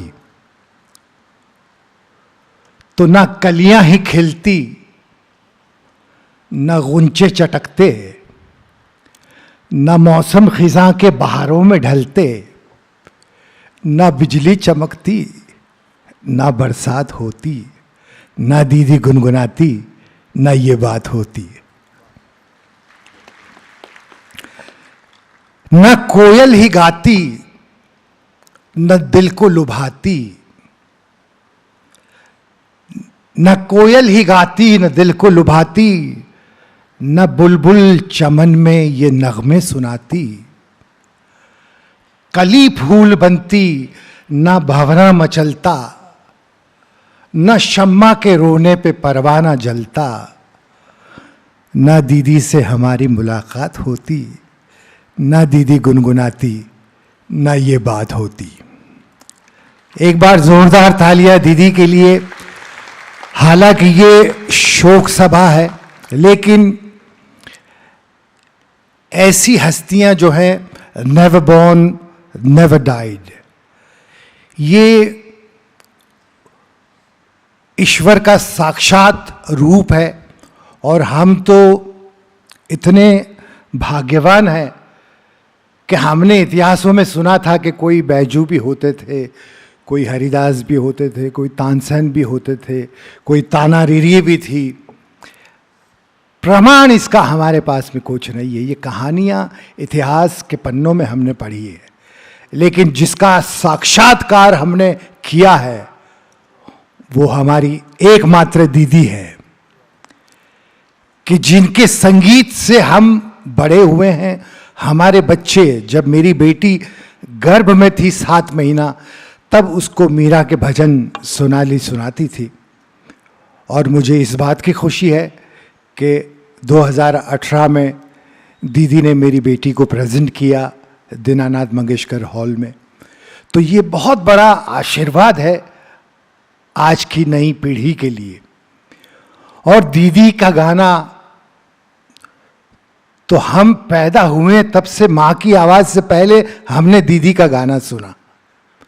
कभी माँ बन के वो हमारे साथ है, कभी बहन बन के हमारे साथ है, कभी गुरु बन के हमारे साथ है, कभी दोस्त बन के हमारे साथ है, कभी बेटी बन के हमारे साथ है। तो हर रूप में वो हमारे साथ है और हमारे साथ ही रहेगी। और जब तक ये दुनिया रहेगी तब तक दीदी हर आदमी के दिल में जिंदा रहेगी। इसमें मेरा कोई दो राय नहीं है कि ये, मैं इतना अपने आप को सौभाग्यशाली समझता हूँ कि मुझे तो इतना प्यार मिला दीदी से। मैं जब पहला गाना बाबा के कंपोजिशन फिल्म थी लाल सलाम, उसमें मैं गा रहा था, तो गुलजार साहब का उसमें लिरिक्स थे और मैं सुबह रिकॉर्डिंग में गया और गा करके मैं बहुत खुश हुआ, क्योंकि बाबा ने भी तारीफ़ की, गुलजार साहब ने भी तारीफ़ की, रिकॉर्डिस्ट ने भी तारीफ़ की। तो मुझे ऐसा लगा कि मैंने बहुत अच्छा गाया है। और मैं मेरे अंदर एक आर्टिस्ट ने जो है वो महसूस किया कि हाँ, मैंने बहुत अच्छा गाया है। अब दीदी शाम को आई और दीदी ने आके कहा कि मेरे कान में आज दर्द है तो मैं आज नहीं गाऊंगी। लेकिन वो सूद साहब हमारे रिकॉर्डिस्ट थे, उन्होंने किसी तरह से उनको माइक पे खड़ा किया कि दीदी मैं एक नया हेडफोन लाया हूँ और वो आप चेक करिए कैसा है। और उन्होंने गाना बजाया और दीदी ने 5-7 मिनट में वो गाना ओके कर लिया। सुबह से शाम तक मैं बहुत इतरा रहा था कि मैंने अच्छा गाया है, लेकिन जैसे दीदी की आवाज़ गाने में आई तो मुझे पता चला कि अच्छा गाना किसको कहते हैं। एक काले को एहसास नहीं होता कि वो कितना काला है, लेकिन जब एक गोरा उसके पास आके खड़ा रहता है तो उसको समझ में आता है कि वो कितना काला है। तो ये हाल मेरा हुआ और मैंने बाबा को कहा, बाबा सब देख रहे थे, मेरे बाबा को कहा बाबा मुझे फिर गाना है। बाबा मुस्कुराए, बाबा बोले गाओ। मैंने कहा नहीं, अभी दीदी जाएंगी फिर गाऊंगा मैं। तो बोले दीदी अभी जाने वाली नहीं है, दीदी फुल मूड में है और अभी स्टूडियो बंद होगा फिर ही जाएंगी, और कल गाना शूटिंग के लिए जा रहा है, तो तुम्हें गाना है तो अभी आ जाओ। तो किसी तरह से मैंने हिम्मत बनाई, गला भी सूख रहा था और मुखड़ा मैंने गा लिया किसी तरह से। अंतरे पे एक जगह आकर के 2 रिटेक, 3 रिटेक, 4 रिटेक, 5 रिटेक, एक लाइन जो है। तो दीदी बाहर आई मॉनिटर रूम से और मेरे पास से होते हुए एक ऐसा सबक मुझे सिखा गई। जिस कैरेक्टर के लिए मैं गा रहा था फिल्म में, वो डॉक्टर का कैरेक्टर था, और वो जाते जाते उन्होंने मेरी तरफ देखा भी नहीं, लेकिन वो पास होते होते ये कह गई कि डॉक्टर क्लासिकल सिंगर नहीं है। तो पहले तो मेरी समझ में नहीं आया कि दीदी ने क्या कहा, लेकिन वो थोड़ा आगे गई। फिर मैंने सोचा कि हाँ यार, जिस कैरेक्टर के लिए गा रहा हूँ वो तो डॉक्टर है, और मैं वो गाना क्लासिकल की तरह बिल्कुल घमक वमक लगा करके गाने की कोशिश कर रहा हूँ, क्योंकि वो उनके साथ में मैच करना था। वो इतना बड़ा सबक था एज अ प्लेबैक सिंगर कि एक शब्द में उन्होंने मेरी जिंदगी बदल दी कि आप जिस कैरेक्टर के लिए गाते हैं। इसीलिए दीदी का कमाल ये था कि चाहे 16 साल की लड़की के लिए गा रहे हों या 60 साल की माँ के लिए गा रही हों, वो ऐसा लगता था कि वो ही गा रही हैं। ये सिर्फ उनमें ये क्वालिटी थी। शब्बीर कुमार को उन्होंने बहुत अच्छी बात कही कि शब्बीर, गाने में सच बोलो। कितनी बड़ी बात है कि गाने में सच बोलना, कि प्रभाव के लिए हम लोग जो है कई बार बहुत नौटंकी कर लेते हैं, एक्टिंग कर लेते हैं, लेकिन दीदी के गाने में आपने कभी ये देखा नहीं होगा कि कोई नखरा या कोई एक्स्ट्रा उन्होंने कुछ भी काम किया। वो हमेशा अपने सुर से, अपने एक्सप्रेशन से उन्होंने हमेशा जो है सीधा दिल पे वार किया है। और 28 दिसंबर को मेरी उनसे बात हुई तो मुझे कहने लगी कि गैस मैं क्या कर रही हूं। तो मैंने कहा दीदी आप रियाज कर रही हैं? बोली नहीं, मैं खाना बना रही हूं। 92 की एज में 28 दिसंबर को दीदी खाना बना रही। मैंने कहा दीदी आपके रूम से किचन तो बहुत दूर है और आप तो 6 महीने से रूम से बाहर गई नहीं है। बोले नहीं, रूम के अंदर ही मैंने एक गैस मंगवा लिया है और पलंग पे बैठ कर ही मैं खाना बनाती हूँ। और बताइए आपको क्या पसंद है, चिकन पसंद है, मटन पसंद है? मैंने कहा ऑफ कोर्स मटन पसंद है। तो बोले मैं ग्रीन मटन बहुत अच्छा बनाती हूँ, लेकिन मेरे खाने में घी बहुत होता है, तो आपको घी से परहेज तो नहीं है? मतलब एक माँ जो है वैसा प्यार उन्होंने मुझे दिया। हर दूसरे दिन वो बाबा से मेरे बारे में, मेरी बेटी के बारे में हमेशा पूछती थी। बीच में मेरे गले में कुछ तकलीफ थी तो बहुत चिंतित थी, और हमेशा फ़ोन करके डॉक्टरों का नाम देना और आप इसका इलाज करवाइए, ये बेस्ट डॉक्टर है, और मैं साईं बाबा से प्रार्थना करूंगी कि आपका गला ठीक हो जाए। तो इतना प्यार मुझे मिला है कि ये मेरे पिछले जन्म के कुछ कर्म हैं कि मैं इस परिवार से जुड़ा हूँ। और आखिर में मैं यही कहूँगा कि असित गिरि समम स्यात् कज्जलम सिंधु पात्रे सुर तरुवर शाखा लेखनी पत्र मुर्वी लिखती यदि शारदा सर्वकालम तदपि तव गुणानाम ईश पारम न याति। कि शारदा अगर खुद दीदी की तारीफ लिखने के लिए बैठे तब भी उसका पार हो ही नहीं सकता। ये ऐसी महान हस्ती के लिए हमारा शत शत प्रणाम। और मैं सब परिवारजनों को बहुत बहुत दिल से नमन करता हूँ। और दीदी हमारे साथ ही है, हमारे साथ ही रहेगी जब तक चांद सूरज और ये पृथ्वी रहेगी।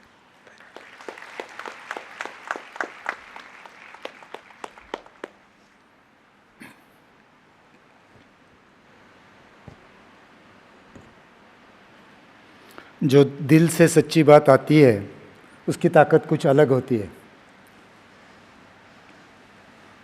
पुढे जाताना मला आता सगळ्यात महत्त्वाच्या व्यक्तीकडे वळूया आपण. जर भाऊ बहिणीचं नातं सिनेमाच्या बाहेर कुठे जगामध्ये डिफाईन करायचं असेल की आदर्श बहीण मोठी, नॉर्मली बहीण आणि भावामध्ये जर थोडं अंतर असेल तर ती आईसारखीच होते.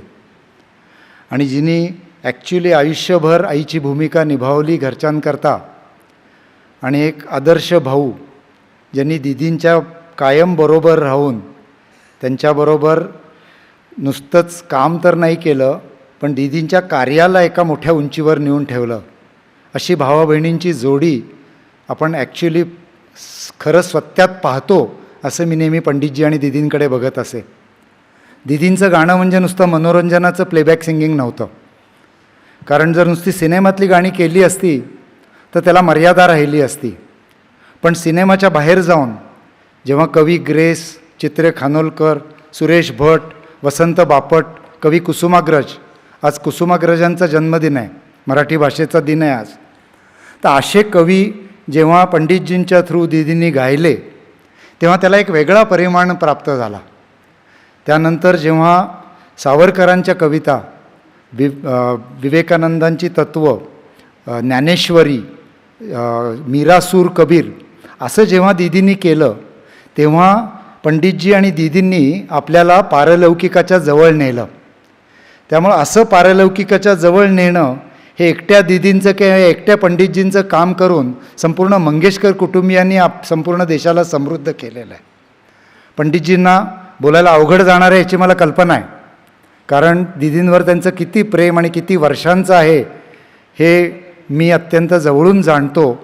तरीही मी पंडितजींना विनंती करतो की त्यांनी आपलं मनोगत मांडावं.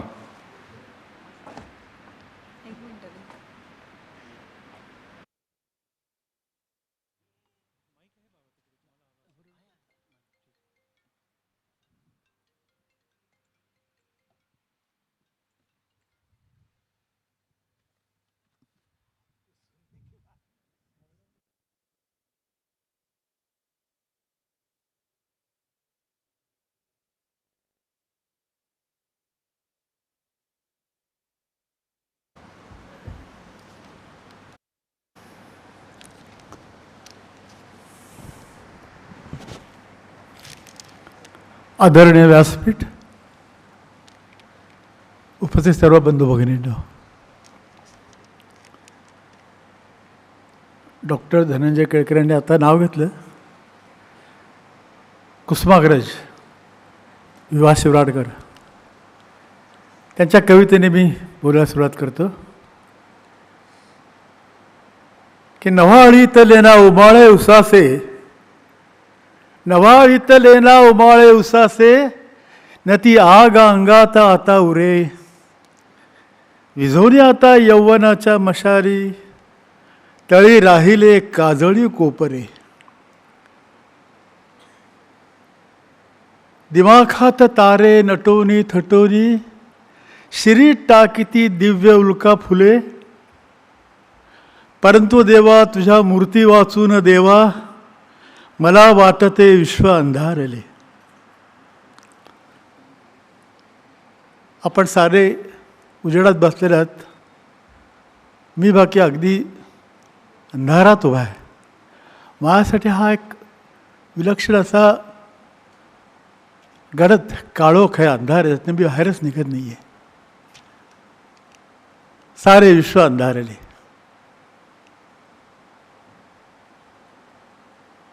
दीदी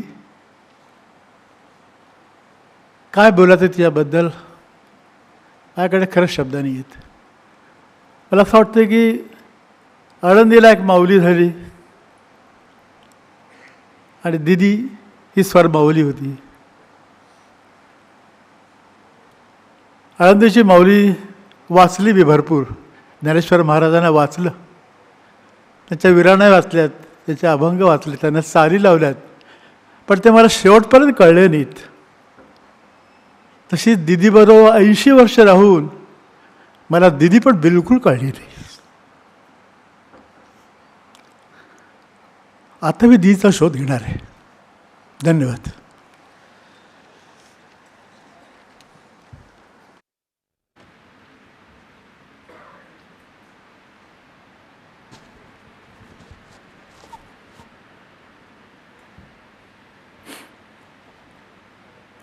आपल्याला आता पटलं असेल की खूप आग्रह करून पंडितजींना बोलून ही शोकसभा मी आयोजित करली. याचं कारणच असं होतं की दुःख वाटल्याने हलकं होतं आणि ते त्यांनी बाहेर यावं, वाटावं, लोकांमध्ये बोलावं म्हणून मी मुद्दाम आग्रह केला. सगळेच कुटुंबीय फार दुःखात आहेत.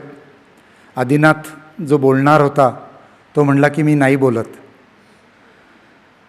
याच्यानंतर मी बोलवणारे आशाताईंना. दिदी आणि आशाताई म्हणजे मूर्तिमंत धैर्याचं आणि संघर्षाचं उदाहरण आहेत. मला असं वाटत नाही आहे की संपूर्ण भारतामध्ये जर 2 भगिनींनी जगाशी केलेल्या संघर्षाचं मूर्तिमंत उदाहरण कुठलं असेल तर या दोघी आहेत. संपूर्ण परिस्थिती प्रतिकूल असताना अशा परिस्थितीमध्ये सर्वोच्च स्थानी पोचणं आणि दोघींमधली श्रेष्ठ कोण आहे याच्याबद्दल कायम रसिकांमध्ये चर्चा चालणं, ही गोष्ट केवळ अशा 2 मोठ्या व्यक्तींकडनंच होऊ शकते. आशाताईंना मी हिम्मते मर्दा म्हणतो, कारण जशा इंदिरा गांधी अटलजींनी म्हणलं होतं कॅबिनेटमधले एकमेव पुरुष आहेत, तशा दिदी आणि आशाताई ह्या सर्व शौर्याची गाणी तुम्ही ऐका पंडितजींची, ती म्यानातून उसळे तरवारीची पातं. मी त्यांना विचारायचं की तुम्ही दिदींच्या म्हणजे पुरुष स्त्री आवाजात का घेतली, तर असा तो दमदार आवाज आहे. मी आशाताईंना विनंती करतो की त्यांनी आपलं मनोगत मांडावं.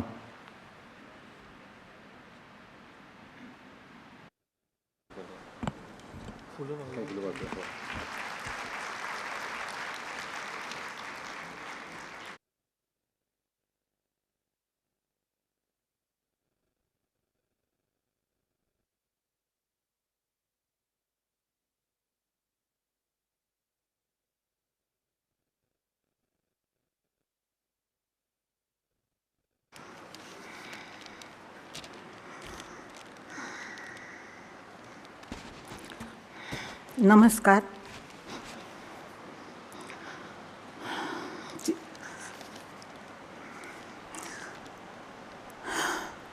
तिला जाऊन अजून 1.25 महिना पण झाला नाही आहे आणि आम्ही इथे उभे आहोत.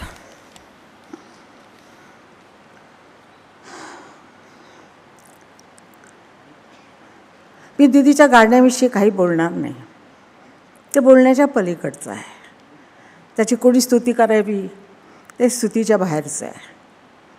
फक्त त्याला आपल्या मनामध्ये जागा दिलेली आहे तुम्ही लोकांनी, तशीच राहणार ती. न भूतो न भविष्यती असा आवाज, असं गाणं. ती फार बुद्धिमान होती.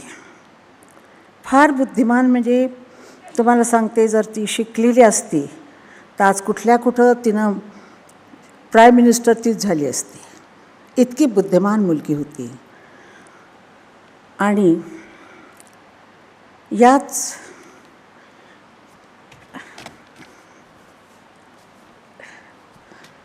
पुण्यामध्ये 1942 साली आमचे वडील गेले. आम्ही रेवडेवाल्यांच्या बोळामध्ये राहत होतो आणि वडिलांना रात्री उलटी झाली रक्ताची आणि हॉस्पिटलला नेलं. ससून हॉस्पिटलमध्ये त्यावेळेच्या जे इंग्रजांचं राज्य होतं. दुसऱ्या दिवशी वडील सकाळी 10 वाजता का 9 वाजता कुठं गेले. माई गेली तिथं. आम्ही लहान होतो, म्हणजे बाळला तर बाबा माहीतच नाहीत, उषाला पण माहीत नाहीत. मी आणि दीदी आणि मीनाताई आम्ही त्यांना टॅक्सीकडं माईनं आम्हाला बघायला नेलं. त्यावेळेला त्यांना अक्षरशः चटईमध्ये तरटामध्ये गुंडाळून टॅक्सीमध्ये घालून त्यांना आणलं होतं. आम्हाला काही कळत नव्हतं त्यावेळेला. आम्ही बाबा बघायला गेलो आणि काही कळलंच नाही. वय नव्हतं आमचं, पण दीदीचं वय होतं. दीदी 12 वर्षाची होती आणि तिनं ते इतकं लक्षात तिच्या ठेवलं आणि तिनं तिच्या बुद्धीनं काम करत होती.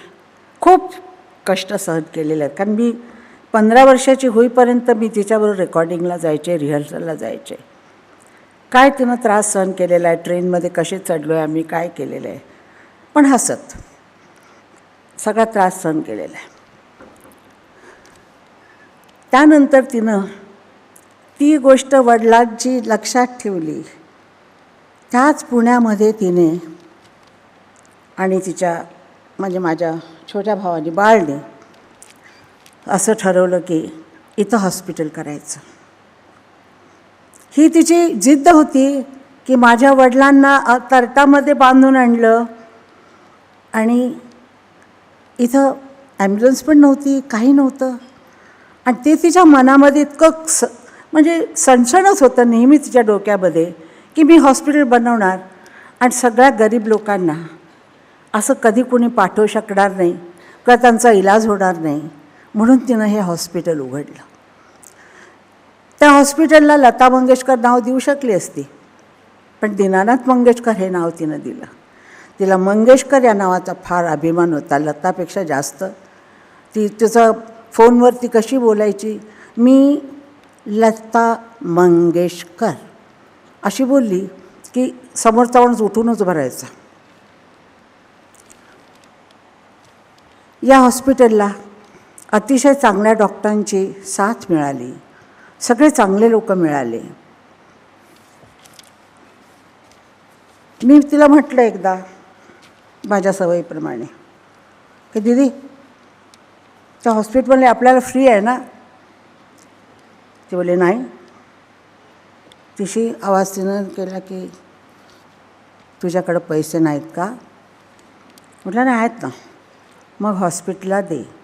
तुझ्या हॉस्पिटलच्या पैशांनी देण्याने आणि गरीब लोकांची सेवा होईल, दुसऱ्यांना फ्री औषध मिळेल.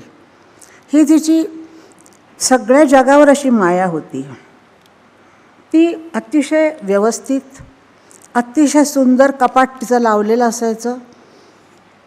लहानपणापासून तिला आणखीन एक सवय होती की मासिकातले मुळगावकरांचे, दलालांचे फोटो कापून ती तिथं ठेवायची. देवांचे फोटो काय असतील ते, आणि सगळे ती अशी व्यवस्थितपणानं, तिचा दागिना म्हणा, कपडे म्हणा, खूप व्यवस्थित मुलगी होती. अतिशय छान तिथे होतं. लहानपणी ज्यावेळेला कोल्हापुरात आम्ही होतो त्यावेळेला तिला साडी घालायची असली, म्हणजे होती साडी घालायचीच ती, तर मला सांगायची अशा धुवून इस्त्री करून ठेव. मी तिचं म्हणजे पहिलवान होते, पठाण होते, तर पठाण माझी साडी मी जाऊन साडी धुवायचे आणि तिला इस्त्री कशी करायची की मी छान घडी करायचे आणि गादी खाली ठेवून त्याच्यावर बसायचे. झाली आमची इस्त्री. अशी मी तिचे कामं करायचे. कारण तिची खूपच म्हणजे माझ्यावर नाही. मी ज्यावेळेला जन्माला आले त्यावेळेला मोठी मोठी होते, अजून आहे म्हणा, पण त्यावेळेला आणि जास्त होते. आणि छोटी पोरगी तिच्यापेक्षा 4 वर्षांनी लहान. तर मी तिची बाहुली होते. ती मला कडेवर घेऊन फिरवायची, ती मला काहीतरी खायला घालायची. खूप प्रेम केलं तिनं मला. असं होतं वाटलं की इतक्या लवकर अशा सभेत मला बोलावं लागेल, असं वाटलं नव्हतं मला, पण ती वेळ आलेली आहे. आणि आमचे वडील गेले त्यावेळेला आम्ही पोरके झालो, अनाथ झालो. त्यावेळेला 13 वर्षाचे बाबा उभे राहिले आणि आम्हा सगळ्यांना सांभाळलं. त्यानंतर आम्ही, आईच गेली, त्यावेळेला पोरके झालो, आई गेली. आता तर परत बाबाच गेले. तुमच्यासाठी लता मंगेशकर गेलेली आहे. पण आमच्यासाठी आमचे सगळं संपलेलं आहे तिच्याबरोबर. घरात कोणाचा धाक नाही आता तिच्याबरोबर सारखा. नमस्कार.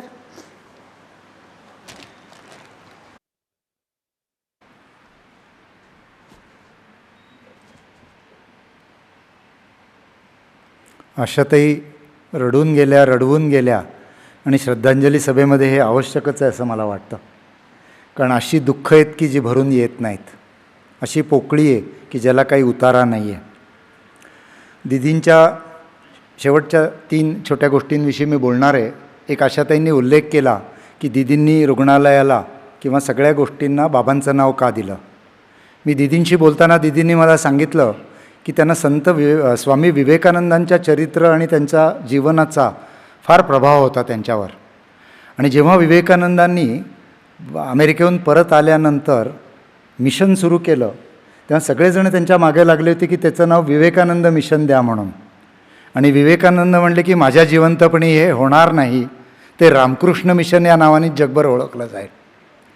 दीदींवर त्याचा एवढा प्रभाव होता की त्यांनी हॉस्पिटलचं नाव हा चर्चेचा विषयच ठेवला नाही. फाउंडेशनचं नावसुद्धा लता मंगेशकर का ठेवलं आहे म्हणून त्या फार नाराज होत्या. आमचे ट्रस्टी भैयासाहेब गोगटे यांनी त्यांना मनवलं की त्याचा आम्हाला सरकार दरबारी फायदा होईल वगैरे, पण त्यांना ते आवडलेलं नव्हतं. त्यांचं म्हणणं की नाव हे आईवडिलांचं, गुरूंचं हेच असलं पाहिजे. स्वतःचं नाव पुढं करतात ते छोटे लोक असतात. दुसरी दीदींची फार महत्त्वाची गोष्ट होती म्हणजे त्यांना त्या सावरकर भक्त होत्या. सावरकरांकडं त्या अनेक वेळा भेटायला जायच्या, सल्ला घ्यायला जायचा. एकदा दीदींची अशी इच्छा झाली की आपण गाणं सोडून द्यावं आणि हिंदू महासभेचं काम करावं. त्या सावरकरांकडे गेल्या आणि म्हणलं की तात्या मी सगळं काम सोडून हिंदू महासभेमध्ये येते. तेव्हा तात्यांनी त्यांना सांगितलं की अगं लता, तू जे करतेस काम ते सुद्धा देशकार्य आहे.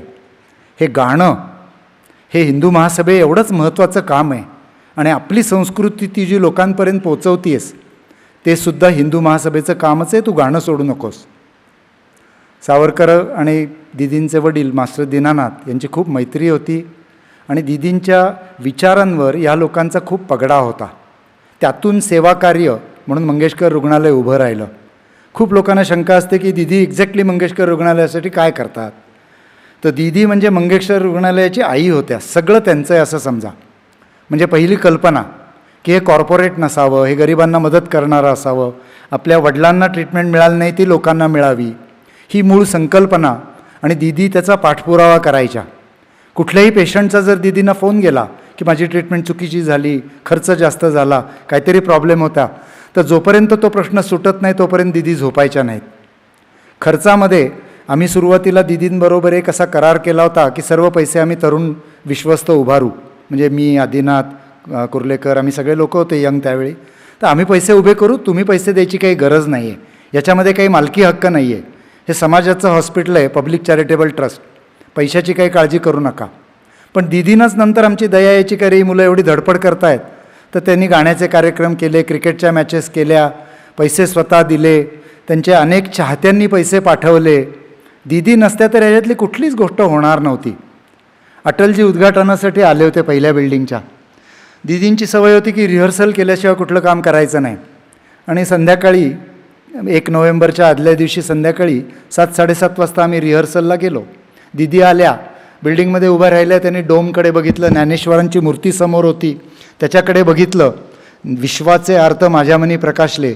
आणि दीदींच्या तोंडून एकदम लेकींमधली आलापी सुनियोजी ही दीदी गायल्या. आम्ही सगळे बाजूला उभे होतो, आम्हाला काही कल्पनाच नव्हती काय चाललं आहे. आणि तो आवाज त्या डोममध्ये, त्या ह्याच्यामध्ये माईक नाही, साथ संगत नाही, तो भरला. सगळे उभे राहिलेले रडू लागले. तो आवाज दीनानाथच्या वास्तूत कायम भरून राहणार आहे. तो आवाज ही दीनानाथची खूण आहे. त्यामुळं दीनानाथ रुग्णालय म्हणजे काय आहे तर दीदींचा तो आवाज आहे की ज्याच्यामुळं आज ते रुग्णालय उभं आहे. अशी प्रचंड सेवाकार्य उभं करणारी संघटना, जगातली लार्जेस्ट व्हॉलंटरी ऑर्गनायझेशन म्हणजे राष्ट्रीय स्वयंसेवक संघ. आणि दीदींचा आणि राष्ट्रीय स्वयंसेवक संघाचा खूप जवळचा संबंध होता. त्यांना त्याच्याबद्दल फार आस्था होती. आम्ही जेव्हा मॅच हे केली, क्रिकेटची मॅच आणि गाण्याचा कार्यक्रम केला, तेव्हा दीदी लोकांना सांगायच्या की अरे ते संघाचे लोक आहेत, तुम्ही सगळ्यांनी तिकीटं काढा, फुकट जाऊ नका म्हणून. म्हणजे त्यांना इतकं त्याच्याबद्दल आस्था होती. तर या राष्ट्रीय स्वयंसेवक संघाच्या जवळजवळ 2700 3200 एवढ्या शाखा आहेत. 50 ते 60 लाख लोक त्याच्यात काम करतात. 50 ते 60 हजार सेवा कार्य त्याच्यातर्फे चालतात. तर आमच्या रुग्णालयासाठी तो एक आदर्श आहे की सेवा कार्य कसं असावं, तर राष्ट्रीय स्वयंसेवक संघासारखं असावं. यामुळे या सभेकरता कुणाचे आशीर्वाद घ्यावेत, तर आम्ही म्हणलं की पूजनीय सरसंचालक मोहनजी भागवत यांचे, त्यांना मी विनंती करतो की त्यांनी मनोगत मांडावं. सर्व मंगेशकर कुटुंबीय, मंचस्थ उपस्थित मान्यवर आणि लता दीदींना श्रद्धांजली देण्यासाठी जमलेले सगळे सज्जन माता भगिनी,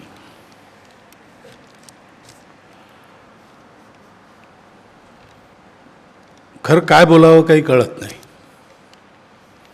आणि ते कधीच कळणार नाही. म्हणजे काही गोष्टी अशा असतात की मनात खूप असतं, पण ते प्रगट करा म्हटलं तर शब्द फुटत नाही. कहा भी न जाए चुप रहा भी न जाए असं एक गाणं होतं, तशी स्थिती होते आणि ती अगदी स्वाभाविक आहे. म्हणजे भारतवर्षात किंबहुना जगात सगळ्यांना तणावमुक्त करणारा एक स्वर गेला असं सगळे म्हणतात.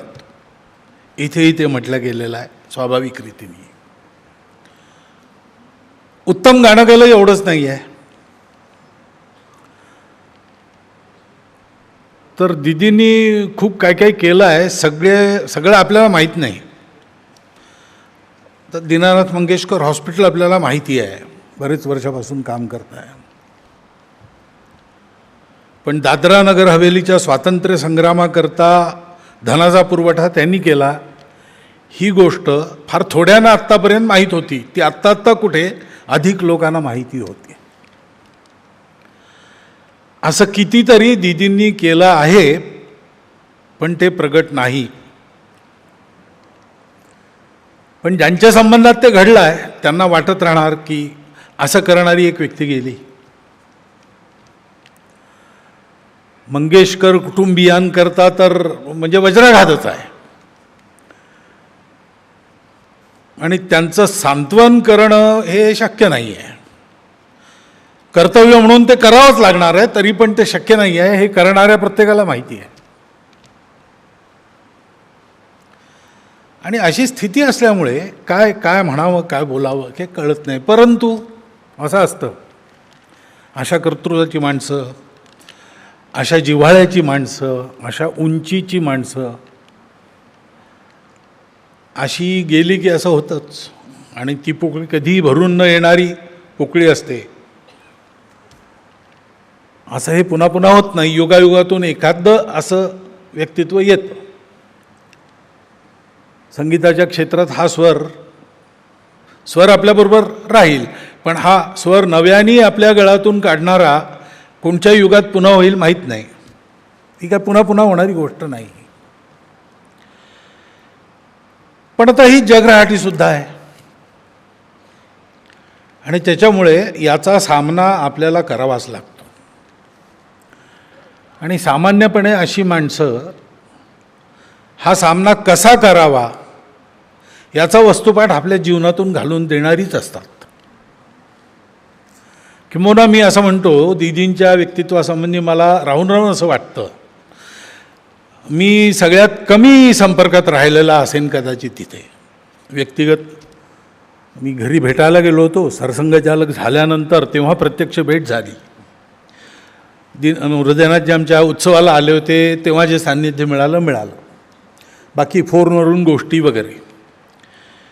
परंतु त्या एका भेटीतच असं सांगता येत नाही इतकी शांती मला जाणवली. अशा माणसांच्या संपर्कात येणाऱ्यांना ते जाणवतंच. म्हणजे त्याला काही लोक म्हणतात व्हायब्रेशन्स. आणि ते साधंसुद्धा नसतं, म्हणजे हे आपोआप होत नाही, कोणाचंही असं होत नाही.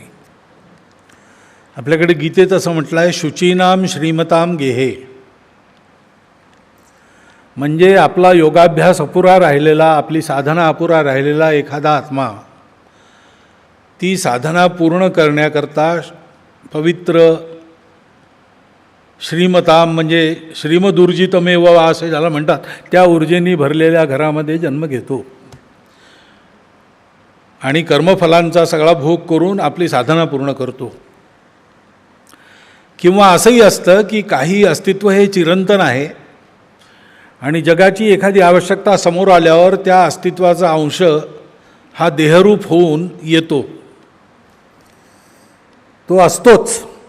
आपण म्हणतो त्याचा जन्म झाला, देह धारण केलेला असतो, उपयुक्त देह, आणि आपलं कर्तव्य करून मग तो जातो.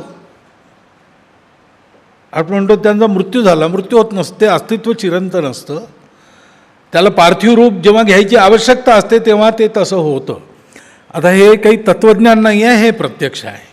असं आहे, अशी माणसं पाहिलेली आहेत मी दिदींना त्या श्रेणीमध्ये ठेवतो. त्यांना देवदत्त स्वर मिळाला होता.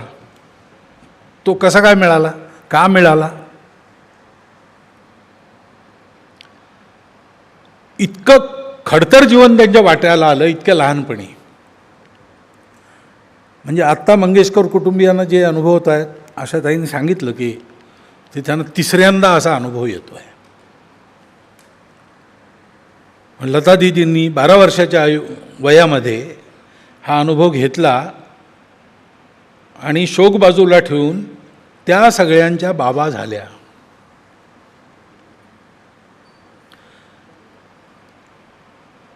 धैर्याने त्यांनी सामना केला. ठीक आहे हे आपल्या हातात नाही, परंतु अंधाराला प्रकाश करण्याचं कर्तृत्व आपण करू शकतो. कसं करावं आपल्याला त्यांनी शिकवलेलं आहे. आणि फक्त मंगेशकरांकरता नाही आहे, आपल्या सगळ्यांकरता आहे. दीदी फारशा शिकल्या नव्हत्या, शिकल्या असत्या तर त्या काय झाल्या असत्या,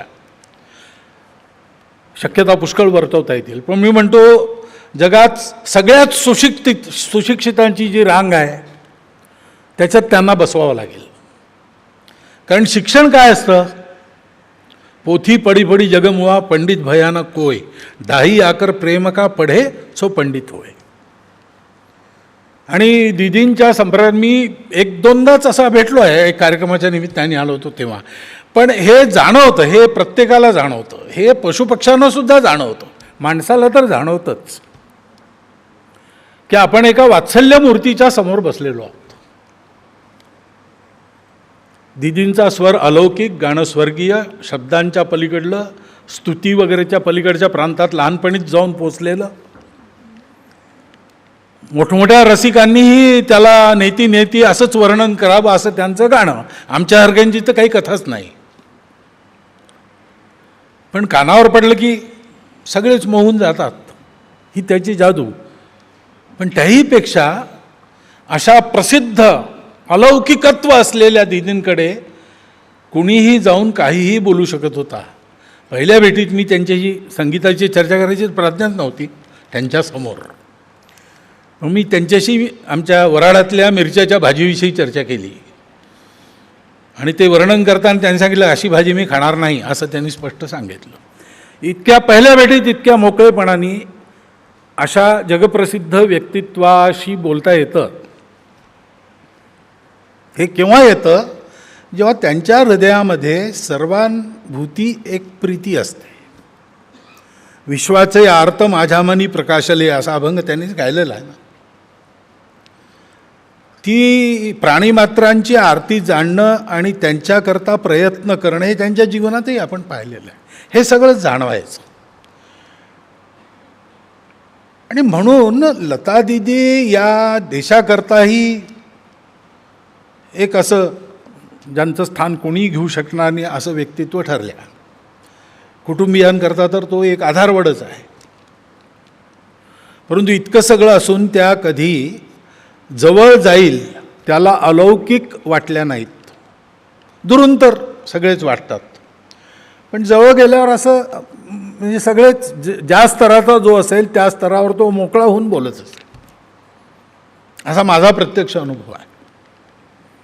मार्गाधारे वर्तावे विश्वमोहरे लावावे, अलौकिक नोहावे लोकाप्रती. तर ही सगळी जी जीवनाची लक्षणं आहेत ही कशाची लक्षणं आहेत? तर काही एक प्रयोजन घेऊन जन्माला देहधारण केलेलं एक व्यक्तित्व प्रयोजन सफल करून गेलं, आणि प्रयोजन काय काय काय असतील ती त्यांना माहीत, पण एक प्रयोजन नक्की आहे, आमच्याकरता एक जीवनाचा वस्तुपाठ आहे. व्यक्तिगत जीवनामध्ये शुचितेची मूर्ती, अनुशासन, शुचिता, परिश्रम या सगळ्या गोष्टी त्यांच्या जीवनात पाहायला सापडतात. यच्च यावत सगळ्या जगामध्ये ज्याला जीवनामध्ये वर यायचं आहे, आपलं जीवन जगून मनुष्य व्हायचं आहे, त्याला ते सगळं आवश्यक आहे आणि ते अगदी अनुकरणीय आहे.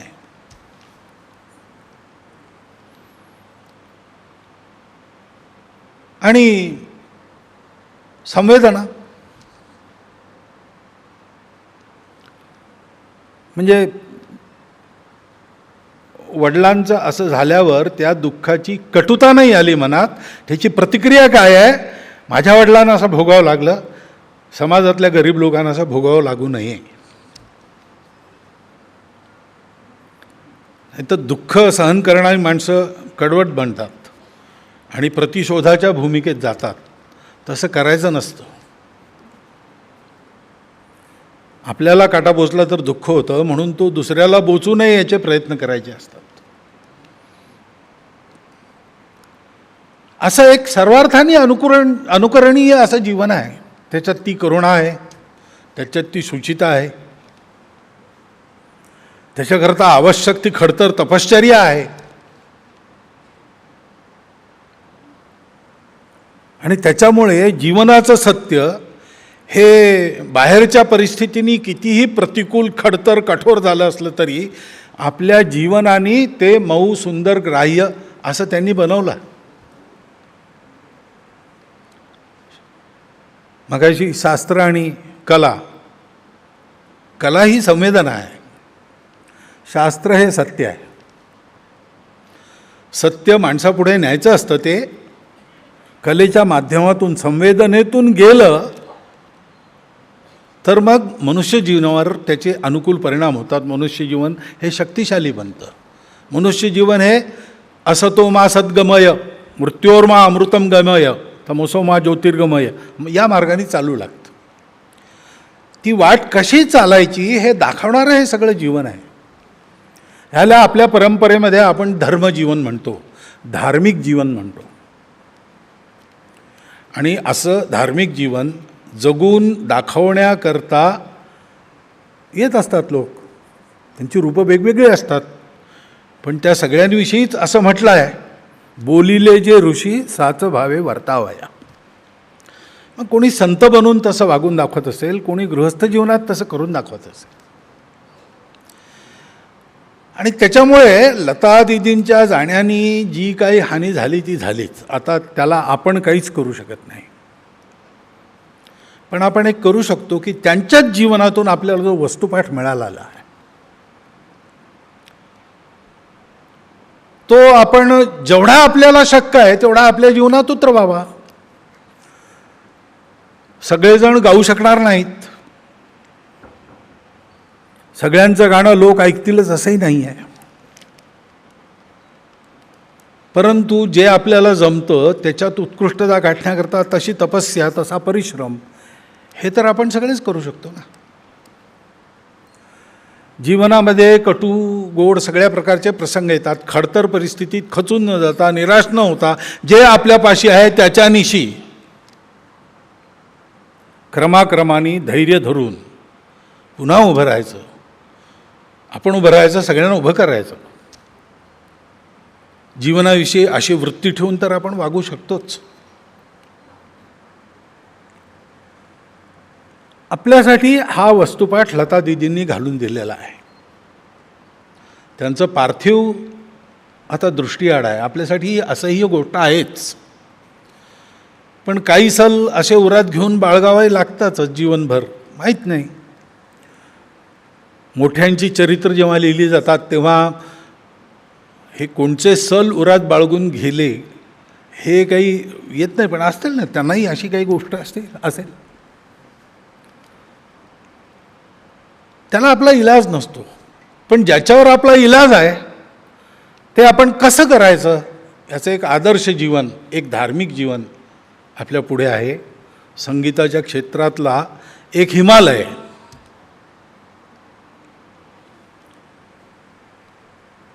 म्हणजे पार्थिव नाही, पण स्वर आहेतच. आणि ते स्वर आणि त्यांचं जीवन इतके एकरूप झालं आहे की स्वर आहेत म्हटल्यावर लता दीदी असतीलच असं स्वर ज्यांना समजतात ते सांगतात.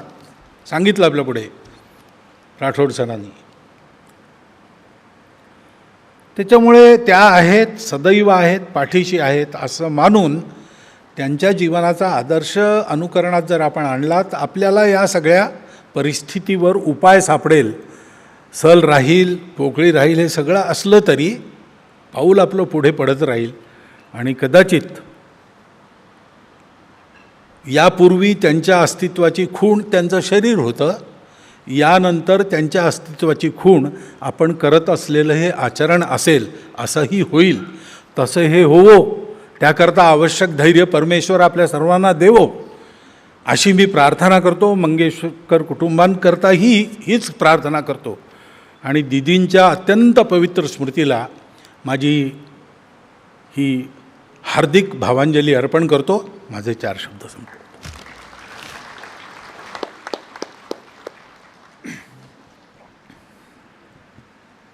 सभेच्या शेवटाकडे येऊयात. थोर महात्मे होऊन गेले, चरित्र त्यांचे पहा जरा, आपण त्यांच्या समान व्हावे, हाची सापडे बोध खरा. या उत्क्रांतीवादावर, आपल्या आयुष्यातल्या सुधारणेच्या टप्प्यावर आपण ही सकारात्मक पद्धतीने श्रद्धांजली घेऊया. आणि आलेल्या लोकांचा आभार. खूप लांबून लांबून लोक आलेत. इंग्लंडहून अनिलराव नेने आलेत, अमेरिकेहून मीता पीर, देवेंद्र पीर आलेत, चंद्रकांत पाटील आलेले मला दिसत आहेत, रूपकुमारजी मुंबईहून आलेले आहेत. आशाताई फक्त एवढं 2 शब्द बोलण्याकरता येऊन गेल्यात. मीनाताई मंगेशकर आल्या होत्या, मीनाताई खडीकर, त्या बाहेर येणारच नाही म्हणल्या स्टेजवर. मी त्यांना खूप विनंती केली की कमीत कमी पुष्पांजली देऊन जा, पण त्या म्हणल्या की मी दुःखामध्ये हे करूच शकणार नाही. आणि त्या आत ग्रीन रूममध्ये बसलेल्या आहेत. सर्वांचं दुःख अवर्णनीय असलं तरीही आभार मानणं आपलं कर्तव्य आहे आलेल्या लोकांचं. पुणे महानगरपालिकेने गणेश कला क्रीडा मंच उपलब्ध करून दिला, त्यांचे आभार. सचिन नाईक यांनी ध्वनी व्यवस्था आणि प्रकाश व्यवस्था केली, त्याचे आभार. आपण सर्वजण रविवारी ह्या हार्दिक वृद्ध कार्यक्रमाकरता आलात. सर्वांचं आपण ऐकलत, मनात काहीतरी संदेश घेऊन चाललात, आपले आभार.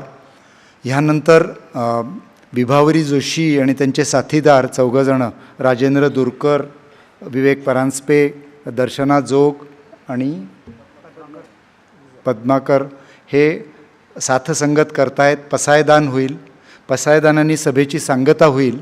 त्यानंतर मुख्य अतिथी जास्तोपर्यंत कृपया आपण 2 मिनटं बसून राहावं आणि ते गेले की आपण मग जाण्यासाठी मोकळे आहोत.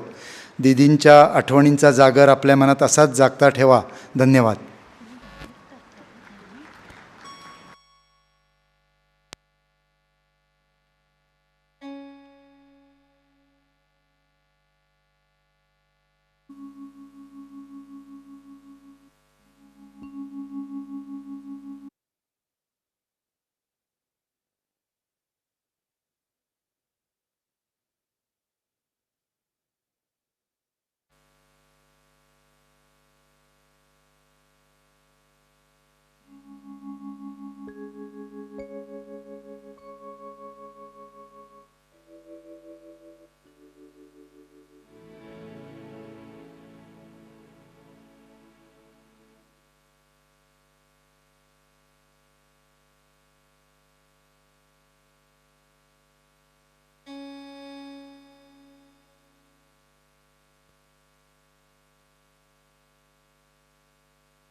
विश्वात्मके देवे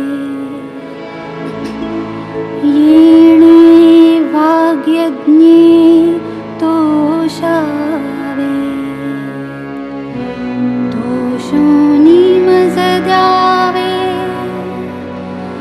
पसाय दान हे जे खळांची व्यंकटी सांडो तया सत्कर्मी रती वाढो भूता परस्परे पडो मैत्र जीवांचे दुरिताचे तिमिर जाओ विश्वस्वधर्म सूर्ये पाहो जो जे वांछेल तो ते लाहो प्राणी जात वर्षत सकळ मंगळी ईश्वर निष्ठांची मांदियाळी अनवरत भूमंडळी भेट तू भूता चला कल्पतरूंचे आरव चेतना चिंतामणींचे गाव बोलते जे अर्णव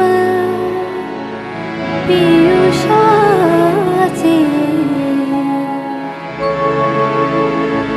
चंद्रमे जे अलांछन मार्तंड जे तापहीन ते सर्वाही सदा सज्जन सोय रे होतु किंबहुना सर्वसुखी पूर्ण हो नित्य लोके भजिजो आदिपुरुषी अखंडित आणि ग्रंथोपजीवी विशेषी लोके दृष्टादृष्ट विजये हो आवेजी येथ म्हणे श्री विश्वेश्वराव